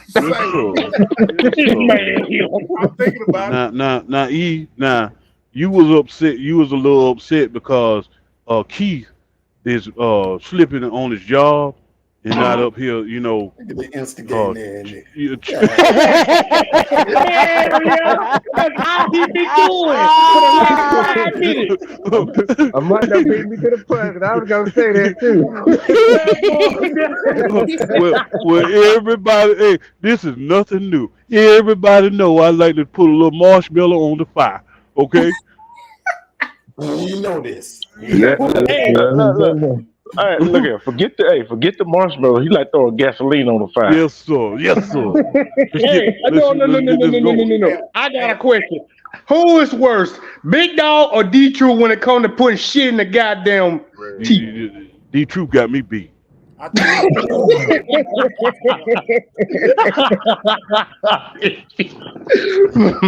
Yeah, I agree. D-True like to put stuff in shit.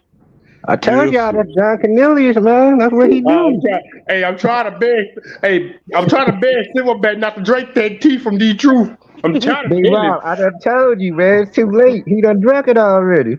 Yes, sir. Yes, sir. In the words of Big Dog. Wow. Wow. Wow. Hey,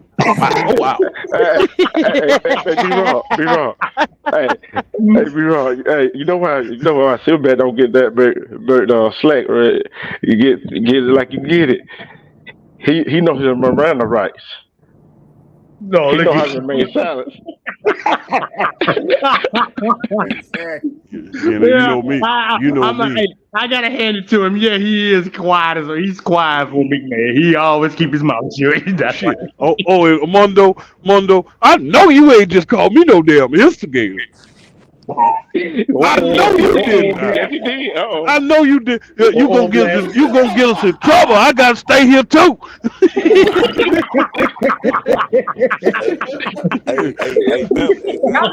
Y'all gonna run the young cub off. This is how we decompress after serious conversations. This is all part of you got, and that's another thing. You got to be able to crack a joker too. Okay, yes. No, you got to be able to. Nah, I had to call my grandmother, man. I wanted to tell you, I wanted to salute everybody and just tell you I really enjoy rocking with y'all, and I'm gonna be back, man. I want to be a part of the WOLFPACK, man. Yes, sir. Yes, sir. Yes, sir, man. I'm gonna get a little picture up and shit. You know, yeah, man. Young Buck, let me go ahead and give you fair warning now. Okay. Armando gonna get us in trouble. So I'm telling you right now. No, he ain't. No, don't listen to me, y'all. No, he Hey, ain't. No, hey, he hey, ain't. hey, look here. Anytime Mondo pop up, get work. Oh, he don't let. You know what? We on the new stuff right now, but you know it was very juicy and entertaining. I'm telling you right now. Very Watch out for juicy and Mondo. look, I'm telling you, they come. Look, these people out here, these haters and these naysayers start coming at us. Oh man, it gets very rowdy and body up in here. So hold on, we stick together against other Yes, sir. motherfuckers. Oh Yes, yeah. sir. Oh, all right, bet. Yes, Yeah. sir. Don't nobody mess with the WOLFPACK, okay? All right, bet. I Jason, want to be down, man. What's my initiation process? I passed it. you passed that tonight. Yes, sir. You passed that tonight, man. Yeah, yeah, he stood his ground. He stood his ground. Okay. Yeah, he stood his ground. Hey, and I'm the one you call. I'm the one you call when it's getting thick. Now what? Man, I Then had I me come out. sweating in this Yep. motherfucker, man. I had to come out my clothes. I say, God damn, it's getting sense, man.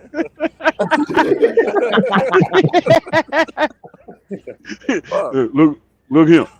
I'm the one you call. You know what I mean? What you want to do? I just ask them what you want to do. You want to fight, dog? You want to do this? You want to do that? I mean, what is it? What is it that you want to do? Now we in here having this conversation. You gonna get with it or you gonna get rolled over? Straight up. I fuck with it, man. Yes, sir. But I'm gonna Be, make sure I do that. Subscribe, like, and I'm gonna notify. I'm gonna be back up in here for sure. That's my word. yes, sir. Yes, sir. Man, y'all be safe out there, man. Everybody All right. You be safe too, young boy. You too, bro. Drive safe. Keep it in the road. Keep it in the road, driver. Man, God bless you, man. You be safe on the highways, bro. You be safe out there, bro. Be safe. Be safe. Man. One love. Christmas to you too, bro. Thank you, brother. Good night. It was a Thank pleasure. y'all. Good night. Yep. Good night. Yeah. Hey. That young brother really wants to learn stuff. You know what I'm saying? And we need more people like him willing to learn and listen. Very intellectual. That's very rare. You know what I'm saying? But he stood his ground, dude. I give him that. It's more common. I mean, it's a lot of young men like him that, they got a lot of information, but they don't, understand how to apply it, and they don't want to listen to, people who are older. But he kind of stood, I could see that he was, he was willing to listen. He stayed up here, he didn't act a fool, but he wanted to have dialogue. And that's a good thing about that. Yeah. Yeah, you teach them about these guys that are posing as advocates, but they're really self-motivated. They got they own best interests at hand. I like what you said, Jason, to kind of like put the icing on the cake with him, and about this clown that got locked up. That it's all about, the dude is always spiking up controversy, and when you spike up controversy, then it's going to come find you. Controversy will find you every time. You know what I mean? So it's all about how you. I mean, come on, man. When you're disrespectful and you do all the clown stuff, I mean, it's going to catch up with you. You know what I mean? All I'm gonna say, man, he did that to himself. Yeah. Yeah. So I mean, that's how I look at it. Yeah, that's point blank. Period. You gonna so-called help somebody and then turn around and talk about them? What kind of shit is that, man? Answer me that. Hey, man. Yes, sir. My boy just subscribed. He just subscribed. Welcome to the Terror Dome, Jared. Go. Welcome to the Terror Dome. Is that him? Is that 409 Don? I think that's Jared Bossett. Oh, okay. Welcome. Welcome, bro. Yes, sir. Yes, sir. So has everybody had a good meal tonight? Man, hell yes. Yeah. I have. Yes, indeed, man. Yes. It's a very lovely day, a productive week. Oh, Jason. Uh-huh. Somebody backstage want to talk to you. Who want to talk to me? Armando, what is this crap? Who is Trinity. that? Trinity. Oh, hell. That's what you want to talk about. Like, tell the issue. Ask her if she's sober. You know what I mean? Because, good God. We can have a conversation, but I don't want to have no drunk conversation with you. I'll just fucking with you, man. Okay, man. We have a conversation, but we don't have no drunk conversation. Now, Trinity, I already told you one time before. I am taken, okay? No, I don't want no smoke. Man, that girl don't give a damn about that. Is that Huh? the young lady? Hey, She don't give a damn about that. Yeah, we just got done talking about this younger generation. They got to respect boundaries, okay?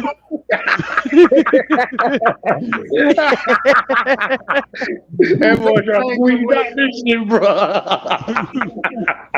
Is that the same young lady where y'all was on the panel and she was just going off? Yeah, just Yeah, that crazy joke. That crazy. making a damn fool of herself. Man got that common sense, got mad as hell, bro. Yes, he did, boy.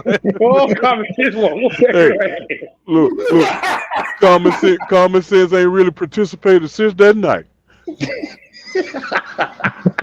He could say what he wants to say. He got hot. I got that common sense, bro. Yes, sir, boy. That's your funny. We got somebody else join.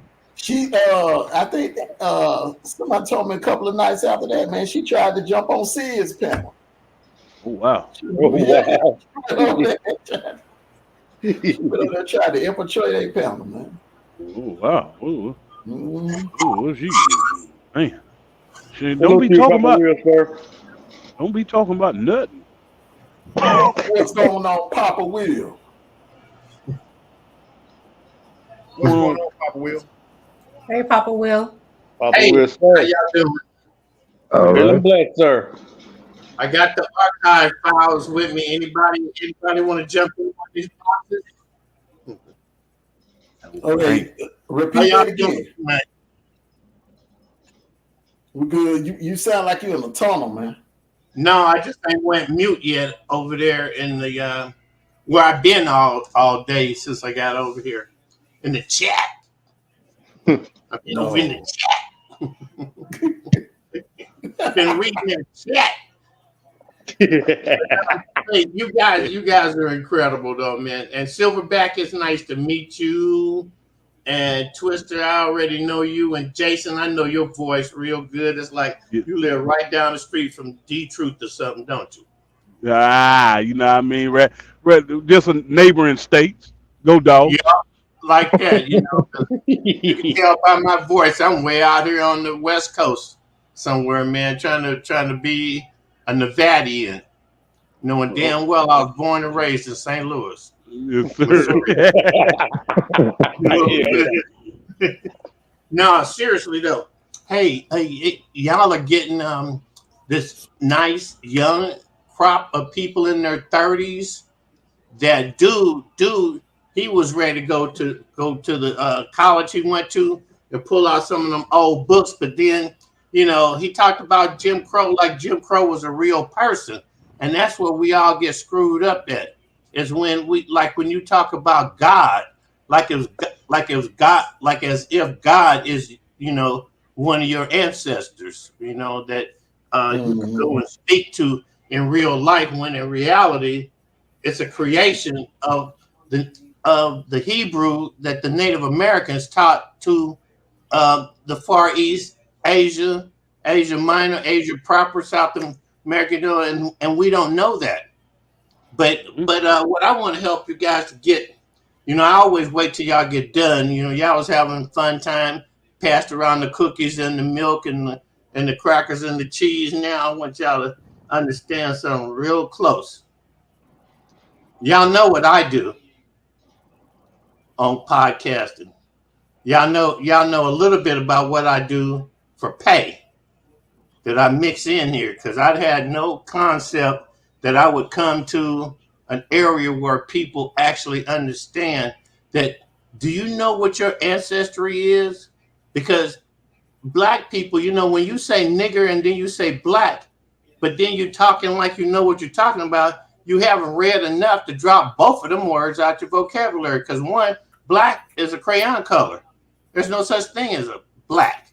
And if you don't know what the original definition of NGR is on the tombs that the Egyptians learned from our Native American ancestors, then, you know, it's about that time in our existence that you drop that one too.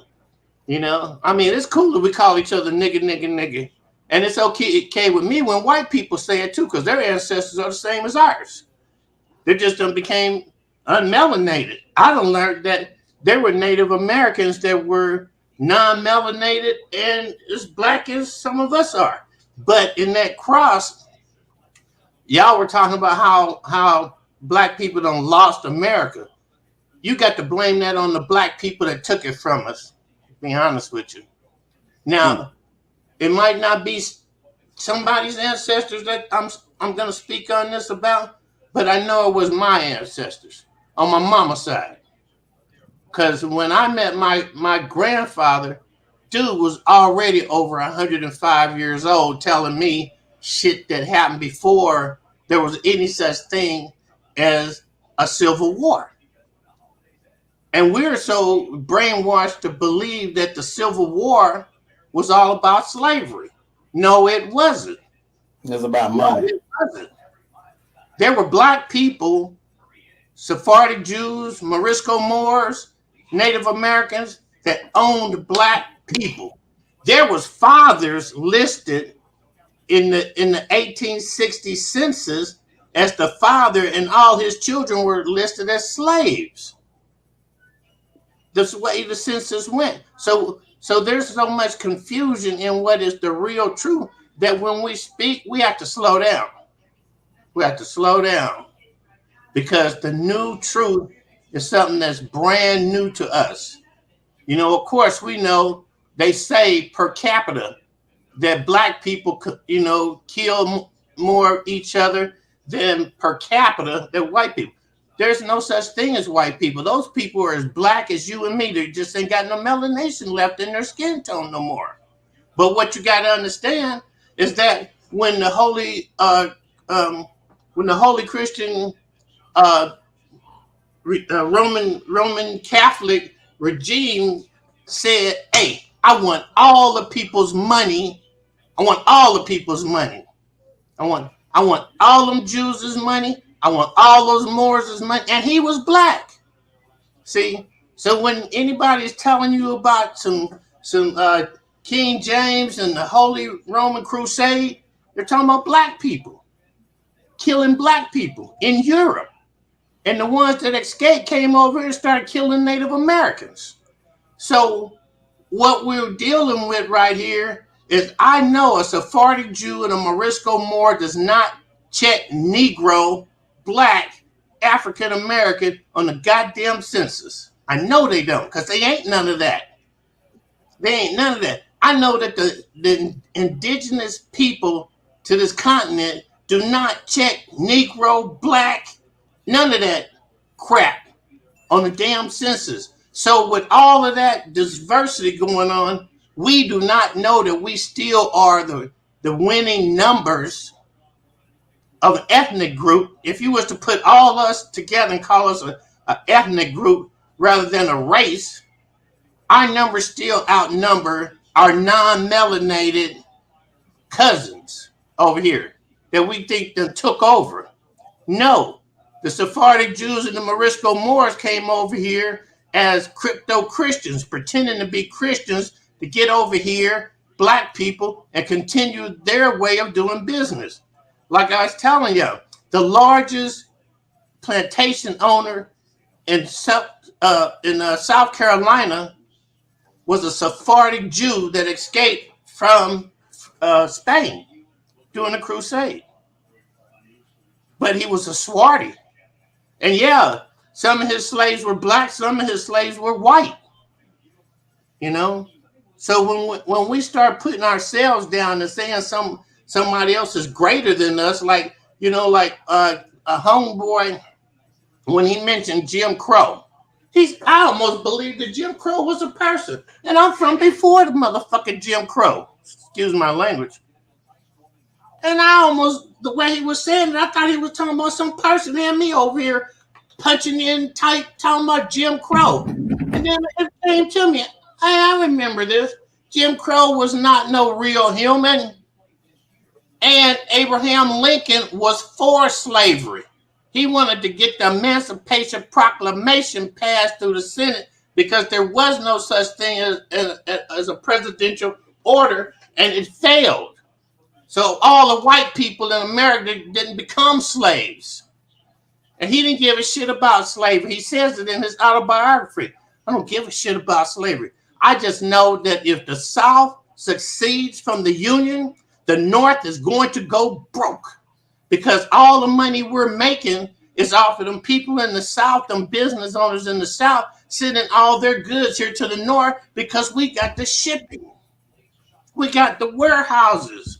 We got the connection with the British because I got a cousin that's a Sephardic Jew. He's still over there and he's in Parliament now. So we getting their money. So we give them a quarter of what we made off their money and we're keeping the rest.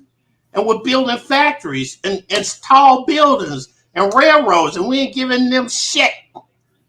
And the South said, we don't need you. We're going to establish our own shit. We're going to succeed from you like y'all did at the Boston Tea Party, little black cocksuckers. Excuse my language, but, you know, that's what they was thinking. It ain't the way it reads in the book. But the white man ain't really never did nothing to us except exist. And then, you know, I tell you, the biggest white person that ever did anything to us, and y'all need to go check this guy out, is Woodrow Wilson. Yes. Yes. Y'all The need to most go racist, Yeah. most racist president of them all. I done heard of him. I done heard of him. Ever. This Bits book, and this pieces. guy wrote it. I'm sorry, go ahead. I said bits and pieces of it. This guy wrote a complete encyclopedia on how to overcome the subversiveness of being in a black country. That man wanted to bring slavery back. Yeah, you talk about, you think something else, like you, whatever you think took rights away from blacks in this country. That guy wrote a book to tell you how to do it. He did the whole educational system to stop educating everybody, black, white, Chinese, Mexican, whoever you was in this country. He said, stop it. This is what we're going to do. We're going to teach the whole country a lie. A lie. You know, everything that they believe, we did it. Just like the Piso family wrote the New Testament. They took excerpts from Roman history and named it to Jesus did it. Jesus did it. And you know why they created Jesus? So they could destroy the Jews. But you know what? They over here reading out of the Jewish Hebrew Bible, calling themselves being damn Christians to destroy Jesus Christ persona, to get them to drop being Jews and become Christians. Christians are just pagans. The whole Christianity concept is a pagan concept that was derived from the Native American. Take that cross. If you don't believe nothing else, take that cross. That cross comes from a Native American tribe that was given to Europe and Egypt. This is, you know, this is the true old world right here. And I ain't bragging on America. I just happen to have been born here. But boy, am I glad I did get born here, because like he mentioned about Chinese. What do you know about Chinese? You don't know nothing about Chinese. Some people live under communist rule. But you didn't mention that first. You just started talking about what the Chinese get. Oh, they get educated. They're the smartest people. No, they ain't. Meet some. And you'll find out there's some dumb people and they hate the fact they live under communism. Most of them Let me read this comment by Geronimo. That's me. See, played the Klan movie in the White House, Birth of Nation. Yes. Woodrow Wilson was the dirtiest racist president in American history. Now, the one that actually did the most damage to us was Rutherford B. Hayes with Yeah, that the Great Compromise. I the don't know if compromise. the Great Compromise.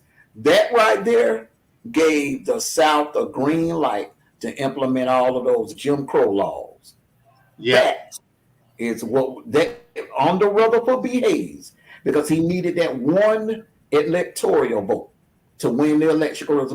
Remember, Rutherford B. Hayes had a tight election with the guy in 1876.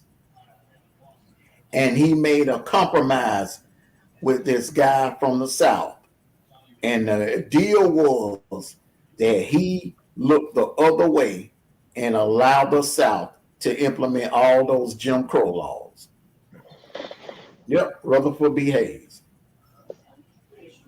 and furthermore, just so that you understand that in the South, you know, slavery is considered to be the big thing. Agriculture was actually the biggest thing in the South. Agriculture. And the North was into manufacturing, shipping. Yep. Iron, steel. Yeah, and so they built the railroads, they built the big old fancy buildings. But keep in mind, these were Sephardic Jews and Morisco Moors that were doing this. This was not our non-melanated cousins that were all brought over here as indentured servants. See, we all understand. Raise your hand. Make sure we all understand what an indentured servant means. Yeah, an indentured servant had no rights in America. Okay, he was British property until he finished or completed his indentured servitude, and then was able to perhaps buy their freedom. They were never allowed to get on a ship and sail back to Great Britain and be anything. So when we're saying the white man this, the white man that, that is what we've been brainwashed to believe by the you know the swarthy people that really run this country. You know, because the secret society is real. It's real. The Temporal Knights and the Knights Templars, those were real people, and they're still alive. You know why? You know why you can't get into these societies? I can't use all these words up in here, man. They'll shut you down forever. Just know what I'm talking about. You know, because if you're of the sign and of the peace, then you already understand that it's your ancestors that are pushing those buttons. Any of y'all see Django? Yeah. Did you realize? Did you realize that homeboy? What's his name? He plays on all the. What's that black man's name? I love him to death, but I always get ready. As soon as I get ready to say his name, it's like I can't say it. Samuel L. Jackson. Do you realize that was Samuel L. Jackson's plantation, and the white man was one of his slaves that he put in position to work with, to be his front man? Yeah. That's why they created that movie, so that you could read between the lines and somebody like me can say this to you. That while we're thinking what the white man did to us, the white man is a front. Let's get that straight. The white man is a front. And it's a front to keep all of us subdued and our eyes focused on him versus our eyes focused on who and what we are. Because like I said, I know on my mother's side, I'm a Native American. Grandpa, uncles, aunties, they all taught me that. My grandma, when I first met her, she must have been 100 already. But my grandpa, when she explained who he was to me, I'm still trying to figure out what is a Scottish Irish Moor. A goddamn Sephardic Jew is what he is. Okay? And I grew up around my daddy with the symbol upside my head. And one day my daddy's master caught up to me and said, "Ain't you Will Elias's son?" I said, "Yes, I am." Suddenly, I'm learning how to read the damn Quran to figure out why there is even a such thing as the Hebrew Bible. And it's still a mystery to me. I'm still trying to figure it out. Why did I learn this so late? Why wasn't I just started out born with this? You know, soon like your mama, my mama. I came home one day and said Negro to my mama. She said, "We no damn Negroes." I'm like, "Yes, we are. They're teaching us that in school, and that we were all descendants of slaves." She wasn't no damn slaves. And I'm like, "Whoa, okay." My mama's crazier than 4 or 5 really crazy black people, ain't she? I'm going to school and they teaching me this, and my mama saying that ain't that. So then I realized about a couple years later, at 8 years old, my mama sold me into indentured servitude to my aunt Dova, that was old enough to be my mama's mama. That you're gonna grow up in this store and learn everything about business. You ain't gonna get to run them down. So I said, "Oh yes, I am." You let me out of here, I'm going straight for that crap game. And yeah, I've been known for cutting people with my damn knife in my pocket too, but I ain't telling, and I ain't letting y'all know I smoke cigarettes and cut people and curse. But about that, we ain't Negroes and we ain't slave stuff, Mama. You know, I kind of read a word in a dictionary that kind of made what you said the truth. Tell me more. So then she introduced me, sent me to the farm. Y'all talking about baling hay? I've done that. Y'all talking about picking beans? I've done it. Y'all talking about knowing that a cow is taller than you? I've done that. What else is left? Yeah, I did it. Yeah, out there on that damn farm that was called the Caldwell Farm. You know why? Because no, we didn't have cotton. Cotton didn't grow in Illinois. Because beneath the land where my family owned and grew up, there was cold wells underneath the soil, so that made the soil real rich and important. So when the Jim Crow laws came along, what they did, they put all the property in the name of the indigent servants that had worked for them, all for centuries. The lady told me, the white lady had me over for lunch to get me to understand. White people ain't shit, she said. I'm like, what the hell is that supposed to mean? She said, if it wasn't for black people, there wouldn't be no damn white people in this country. And I had to believe her because that goddamn beef came straight out that damn pastor of my uncles that they didn't. Boy, ooh, I still don't like beef because it ain't never gonna be as good as that woman had cooked that beef with that story she told me, that truth she put on me. Because she didn't have to tell me none of that stuff. But I guess it was a plan. I guess it was a plan to get my head out my butt so that I could share this kind of information with you young people. And y'all know, I fit in, but y'all know, that I'm older than 4 or 5 really old people. But I ain't even old. I ain't old. I'm just older than y'all. And I asked that question when I was down there in the chat. I said, what generation are y'all talking about fixing? The people who are born in the 50s? No. We had black and white TV. Yeah. Born in the 60s? Nope. Y'all had rotary phones. What about the people born in the 70s? No, y'all had computers. Well, damn, after that, there ain't no sense of talking to nobody born in the 80s. They don't know nothing. Right? And it's a man's job.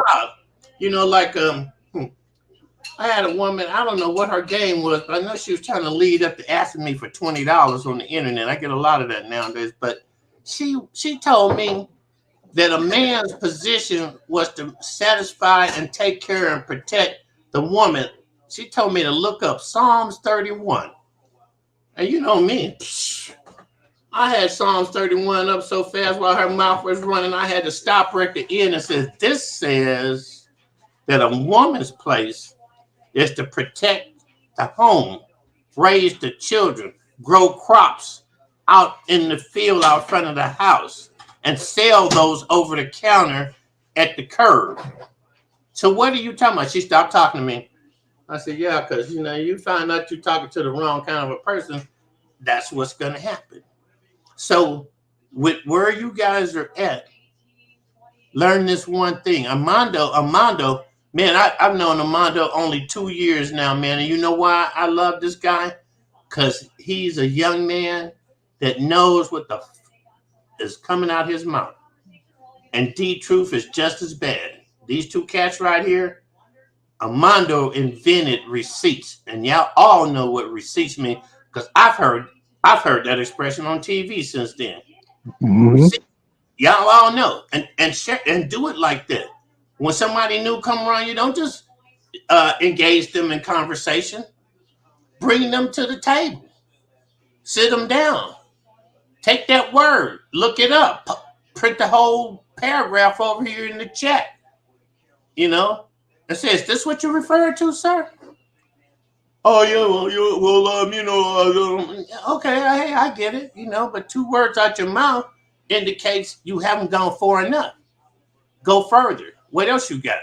Like I said, he said Jim Crow, like Jim Crow was somebody. I said, I know. I'm like, who is Jim Crow? I thought it was somebody else. Yeah, I see when you put this. You know, the biggest thing about Jim Crow that I learned, because as soon as I heard the word, I went to the dictionary, because we didn't have computers. But I had the big old fat, thick, red dictionary from school, and was pretty honest with you. So when I looked up the Jim Crow, it started telling me, you know, an attempt to take away the rights and privileges that all Americans prior to slavery had in this country. It was an attempt to take those things away from the unlearned, from the people that couldn't read, from the subjective servants of others. That's why country preachers, you know, they would get up there, most of them couldn't even read, but they sure could quote, you know, so-called be quoting scripture to you. And knew nothing about the comprehension of, well, what does that mean to me, a free man or a freed man? Y'all know the difference, right? Freeman or freed man. The both means that you were once a slave, and then you became free. But then you became free in a society that said, if you want to own your own business, we don't like that. We want you to come and work for us. We want you to adopt this other form of slavery over here. We don't need you going out and growing crops and succeeding and putting white people to work and giving them jobs. We need y'all to fail. We need you to get over here in the system and fail, because none of y'all is ever going to go to school and learn everything about running your own damn business. The first thing you should be trying to teach your children is to learn everything about how the white man runs business and learn to be a business owner. If it ain't nothing but selling slingshots out the garage, you know, if it ain't nothing about selling knowledge, your knowledge as a child in school was one of my biggest assets. You know, yeah, I shot craps. Yeah, I shot people with my BB gun or slingshot or whatever else I could get in my hand. Yeah, I carried a knife. There's people got knife wounds from me, but I was the smartest person in every class I was in. You know why? Because I read every word.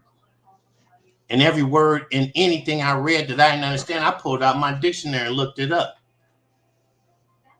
And every word associated with every word I ever seen, I looked it all up to see what it meant, what it was associated with. And there's so many different words out here in our society now. You know, you don't have to be smart. You don't have to be afraid of what somebody else is going to think about you knowing the truth. But know the truth. Don't speak out. Know the truth. Know that whatever somebody says to you, the factors of what it is, that's the truth. So that you can join in, or you can pull up script. Go get that script. You know, that's what them URL lines up there for. Type in something. Type a word in there that somebody said to you and you wasn't sure what it meant before you speak on it. Type it up, and then you'll come back and you'll know all the words that go to all the sentences that are associated with that one word, and share that with your children. When your children come around, you expect to learn, expect their knowledge to cross into you. Don't assume that I'm your daddy, I'm your mama, you're just my child. Because that's what my mama used to do to me, man. I'd come home, I'd start speaking them words. My mama said, didn't I tell you don't be coming around here speaking all them big words? I'm like, big words, mama, it's only 4 letters. Damn, that ain't too big. But then I started getting whoopings and I didn't understand what that was. What did I do that now you beat me with a belt?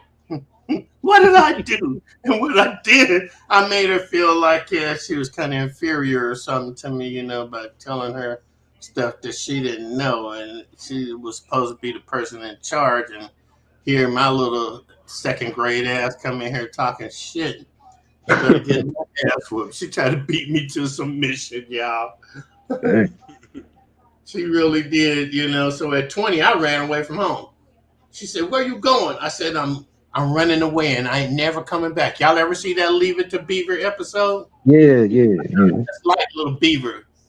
She said, Butch, where you going? I'm running away and I ain't never coming back. She said, well, bring me this one. I said, give me $10 and I'll bring it back when I come back. I said, coming back here, never around you. I thought I was getting away. D-True, Armando, y'all know what I'm talking about. I thought when I joined the service, I was gone with the wind. I'm free. Free bird. You know that song, Free Bird? That shit. I heard so. I joined the Army, man, and what was it? 8 weeks later, I was on a plane with nowhere to go but back home. I'm like, I ain't going no damn Louisiana. I'm scared. This is the South. These people different. I had to change my whole referendum when I walked back into her house. Mama, I'm home. She said, boy, where you been? I joined the Army. I'm a man now. Can't whoop me no more. Well, that day was over, me and my mama hit me across both my thighs with a goddamn broomstick saying, I told you to get in that kitchen and wash the dishes. I said, Mama, I don't live here no more. And when she went to clean it again, I took it and I broke it. I said, come on, honey, we better get out of here before I have to hurt my mama. Again. Yeah. Again. Yeah. When I was 12, man, the motherfucker jumped me because I kept striking him out playing stick ball. Y'all ever play stick ball? Yep. With a tennis ball and a broomstick? Oh, yeah. Yeah, I kept striking him out, man. An older cat, that lived around the right side corner from where I live. And he gonna come and walk up to me, and call himself pushing me around. And then, body slammed this older ass because that's what they taught me to do. If somebody's bigger than you or older than you trying to jump you, first thing you want to do is take them to the ground. Get it equal, right? So then I realized, damn, I'm still outside. My mama gonna be home from work in a minute, man. I got to get out of here. So it looked like I was running away from this fight, right?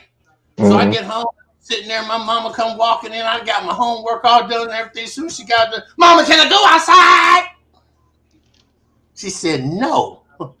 I'm like, no. Damn, I just left a fight outside. Nigga stuck me with a knife. And you talking about I can't go back outside? I'm like, shit, why did I come inside in the first place? I should have just stayed out there, right? Yep. So I was fired up, man. Because you know how it is once you start fighting somebody, you just want to keep going, especially if they're bigger than you are. You just want to keep fighting them because they can take it. A big person can take an ass kicking by a little, a younger person, not so much a little person, but young, right? Well, the horrible part of this whole thing is, man, that the negative spirit followed me home. And when my mama said, no, you can't go outside, and then she said, and get that belt that's stuck under the china cabinet in the kitchen. I said, that's a damn setup. I just swept that for you today. There wasn't no belt stuck under nothing in there. I said, how a belt gonna be stuck under the china cabinet? And you just now finding it. And it ain't even my day to wash dishes. or sweep or mop the floor. I just need to get back outside. I'm 13 years old, man, and I'm saying all this shit to myself because I was in no position to say none of that to my mama, right? So she says, I need you to get that belt out from under there. No help. I'm not going to help you. My daddy just happened to come home. I said, this is all a plot. The evil spirits are after me. I just don't know what to do. So then she tells me that if you break one of my, how you going to break a plastic plate on your linoleum? Huh? Huh? Can y'all explain that theory to me, how that happens? Linoleum and a plastic plate, you know? So I'm like, this is really good. I thought I was trapped in the Twilight Zone, you know, with the white people, man. They be brainwashing you, right? And so I start leaning this thing over as carefully as I can, and I'm bending down because I'm pretty flexible, I'm pretty athletic, and I got a hold of this belt. And as I pulled the belt, one stupid ass dish had the nerve to fall out of that goddamn china cabinet and hit that linoleum and break. I said, Mom, I got your belt. I got your belt. She said, did you break that plate? And I looked at her like, you know damn well I done broke a plate. It was a setup for a plate to get broken. My mama hit me in my throat, and before I could, unravel my brain, I hit her in her nose. Yep, I hit my mama in the nose. And she said, oh, and went and sat on her bed because she was trying to get my daddy's attention because I think my daddy was one of them run around kind of guys, up and down the road, got all kind of little step brothers around the country following that guy. So he says, what's the matter, Leona? She said, Butch hit me in the nose, man. I just melted. My shoes just melted right off my feet. And right after that was my ankles. And my calves was right after, and my knees, just me melting because I know I'm about to die. I'm about to die. And I hit my mom, and she done told my daddy, and my daddy ain't never even hit me at all, ever, right? So he said, get out. Yes, I'm out. And I'm getting ready to get out of there, right? And out of nowhere comes this hand. This hand covered my whole damn face. Just that one hand covered my whole face. Just slapped me to another universe.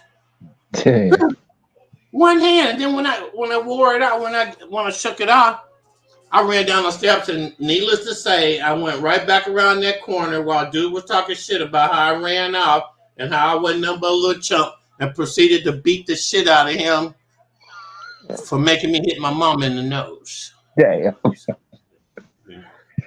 So after that, I learned do not use big words in the house, and if my mama comes home and don't say, y'all can go outside now, don't ask. I learned those things that day, Yeah. But what I always knew is that how you go to English class and you learn what nouns and adjectives and shit mean, and then you learn how to speak proper sentences. Y'all all know that because I can talk to you, right? Yeah. Well, the first thing you want to do is when you get out of class, you want to go talk to your friends like that, right? Yeah. We were all in school together today. Now we're gonna have a test, and now you want to speak this. Well, when I had to get in the house, man, I would go in the house and keep talking that way. And that's when my mama, she thought I was trying to be uppity or something. Y'all ever get that feeling from your parents when you come home talking like you're too educated? Yep. Mm-hmm. So I'm just saying, that when we talk to these younger people, y'all are the most respectful people I know, man. Y'all just let me sit here and talk for what? I don't even talk like this on my own damn show, man. I'm afraid to talk this way. But when you're talking to that next generation, just take 5 years younger than yourself and see where you're at consciously and socially and economically and spiritually with that person, and see if you could bring that person. Like I had to come up here when homeboy said, "Hey man, I'll be back tomorrow, man. I'm joining 20 Nation, and I'm dropping a cash app. I'm like, wow. I hope he's serious. I hope he ain't, just chiggy jacking. Because that is what we're all looking for. Ain't that right, Armando? Armando don't fell asleep on me again. No, he on mute. Oh, okay. Where'd D-Truth go? I'm ready to relinquish the floor back now. I think he stepped down. I think I done said enough. Because these are my friends, man. I look at Mondo. My big brother died on me, man, and my other brother that's 3 years older than me, man, he got kind of senile. He don't hardly remember who I am no more. But when I talk to D-Truth, or I listen to them really, because I don't talk to either one of them. I come and bring my, I have the respect to keep my mouth shut around you guys. But I really appreciate y'all, man. Me, I'm just clout chasing, okay? I'm just clout chasing, man. I understand. I understand, OG. You got straight. But you speaking knowledge at the same time, so I understand it. I can't. Salute to you, Flip. Huh? Oh, I was just agreeing, Flip. Salute, Flip. Okay, you mean down here? Mr. Fair Play. Yeah. Yeah, I was down there talking. Mr. Fair Play. Mr. Fair Play is a very knowledgeable individual too, man. Oh, there's Flip Phone. Is that Flip Phone the original Flip Phone? Yeah, that's him. Oh, okay. Nate the Great. Salute to you, bro. There's Nate. I've been following Nate until I got my last strike, man. Then I stopped talking to y'all. I'm like, y'all influencing me, man. Y'all got me doing all this wrong shit up in here. Got me all these damn strikes. Where y'all strikes at?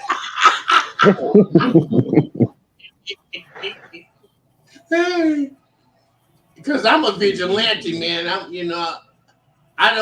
I used to believe that. Hey, okay, here, Pop Wood. Nah, man, I just woke up, dude.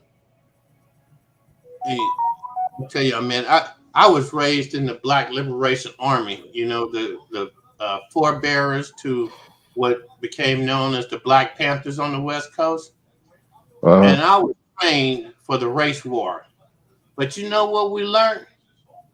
White people ain't trying to do that to us. We learned that the white people in my neighborhood were not trying to lynch me, kill me, set me on fire. All they wanted to do was live peacefully amongst us. They was there before we moved to that neighborhood. But then they invented segregation, and all businesses at that point were supposed to have separate interests. This interest for white people, that interest for black people. And they couldn't do it. And the government shut their business down under some stupid ass rule under the Jim Crow laws. Now, see, that's what homie should have been saying, the Jim Crow laws, instead of speaking in terms of, and I ain't putting them down or mocking them, but it confused the shit out of me, man. I went looking for some dude named Jim Crow. I sure did, yeah. And then when I got there, I'm going, damn, Butch, you done got kind of stupid in your old age, huh? I said, there ain't no such person as Jim Crow. I'm like, oh shit. I thought that kid knew something new that I had never been exposed to. I said, oh man, let me go over here and shut up, because I almost took that whole first. You know how I do that word Jim Crow. I dropped the whole paragraph over here in this damn chat. Yeah, I seen you dropped it too. I seen it. Oh, you did see that? You did see that? I was in the chat. I seen it. Yeah, man, because that's how freaked out I was. I'm like, dude almost got me to think that Jim Crow was a person. Hey, y'all, we're going to break for a quick commercial break, and then we're going to come back with our final thoughts. Okay. Welcome to the Commission Art Team. where creativity meets innovation. Our AI-powered designs redefine storytelling with charisma and wow factor. No more waiting endlessly for designs. Our AI at the Commission Art team crafts tailor-made artwork in moments. Join trendsetters leveraging AI-driven design to elevate visuals, captivate audiences, and stand out digitally. From striking logos to captivating intros, unleash unparalleled creativity with the Commission Art team. Experience the future of creativity.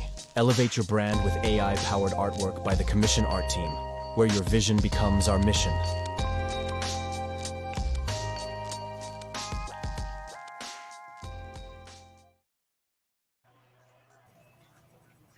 Salute to the Commission Art team. Salute, salute, salute.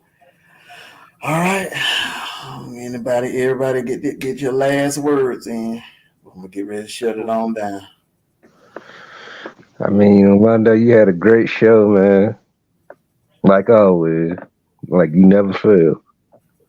Thank you, brother. And I appreciate you for letting me come up here like always, bro. It's an honor for even meeting Welcome you. up here anytime, bro. I appreciate that. And just I move around a lot, so that's why I miss those lives. Okay. Give you. So I'm just letting you know that if you don't see me, I move around a lot. I have other places I go a lot. That's why I come over here over D Truth or Armando's late sometimes. So I'm giving you fair warning, so now you know. All right, but I'll be seeing you in your other places, so don't be getting mad when I call you out. You're like, where you at? Nah, I ain't gonna trip off that.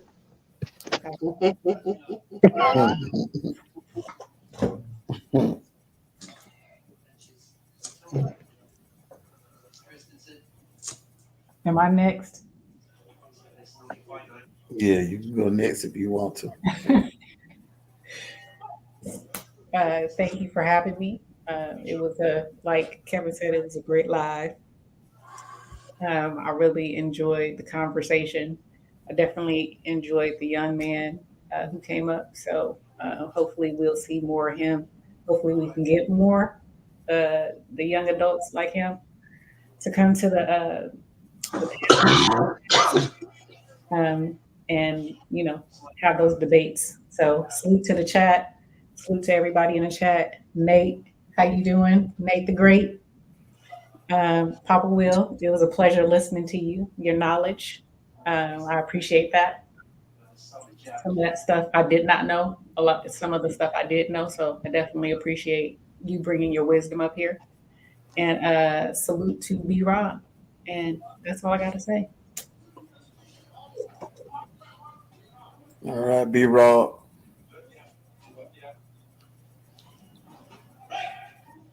B Rob.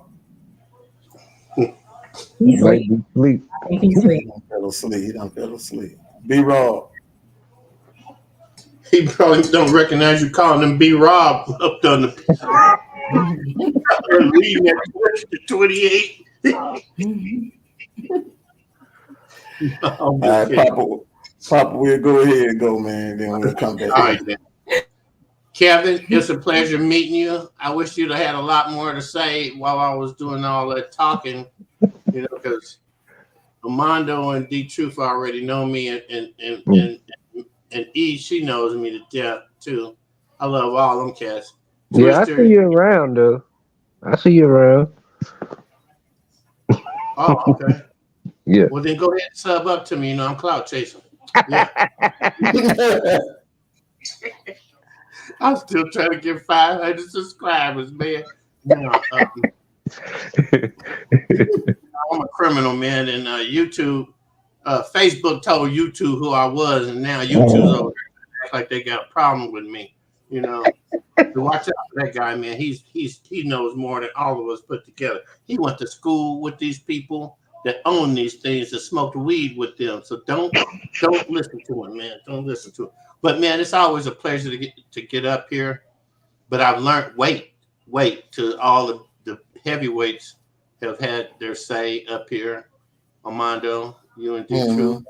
You know, while I was under suspension, I went and built some other platforms to try to go live with. You know, I even followed you over to where'd you go? Not Twitch. Where'd you go? Rumble. Mhm. Yeah, I even went over there, but it's always a pleasure coming over here. You know, especially now that you got all these new people coming over, man, with all this knowledge. You know, just remember that if I'm in your chat, man, I got that dictionary open. Don't say, don't say so. And Mondo, I applaud you for being the highly educated, knowledgeable person that you are. Is what I'm trying to say. You know, I didn't spoke on each one of y'all, but Mondo, you know, ever since I first met you, dude, you've been that dude. There ain't nobody I listen to like I listen to you. It's like you went to school to be that way or some shit, man. And I respect that, and I appreciate you, and I appreciate the way you run your chats. Because I remember one time, man, I had to walk a lady out by her elbows because she thought she could just walk in our chat and just start running her damn mouth. Hey, lady, you can't do that in here. Well, who are you? I'm the guy that's walking you out. And I didn't see one bad person in your chat tonight. You know, I come here, I text everybody that ain't got a blue shield on. Mr. Fairplay. I check. That's my job over here from Mr. Amundo. He taught me how to do it, and that's what I do. If I don't recognize you, I go and check your forehead and see how long you've been around. And generally, I send that spirit over to E. Is it E or L? Is it still L? No, that's E. That's a different person, man. Huh? That's E and L are two different people, man. No, this E right here ain't L.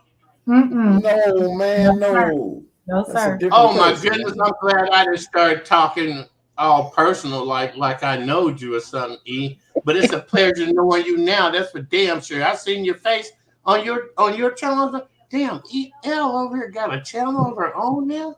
Oh, that's her actual face. That's what she looks like.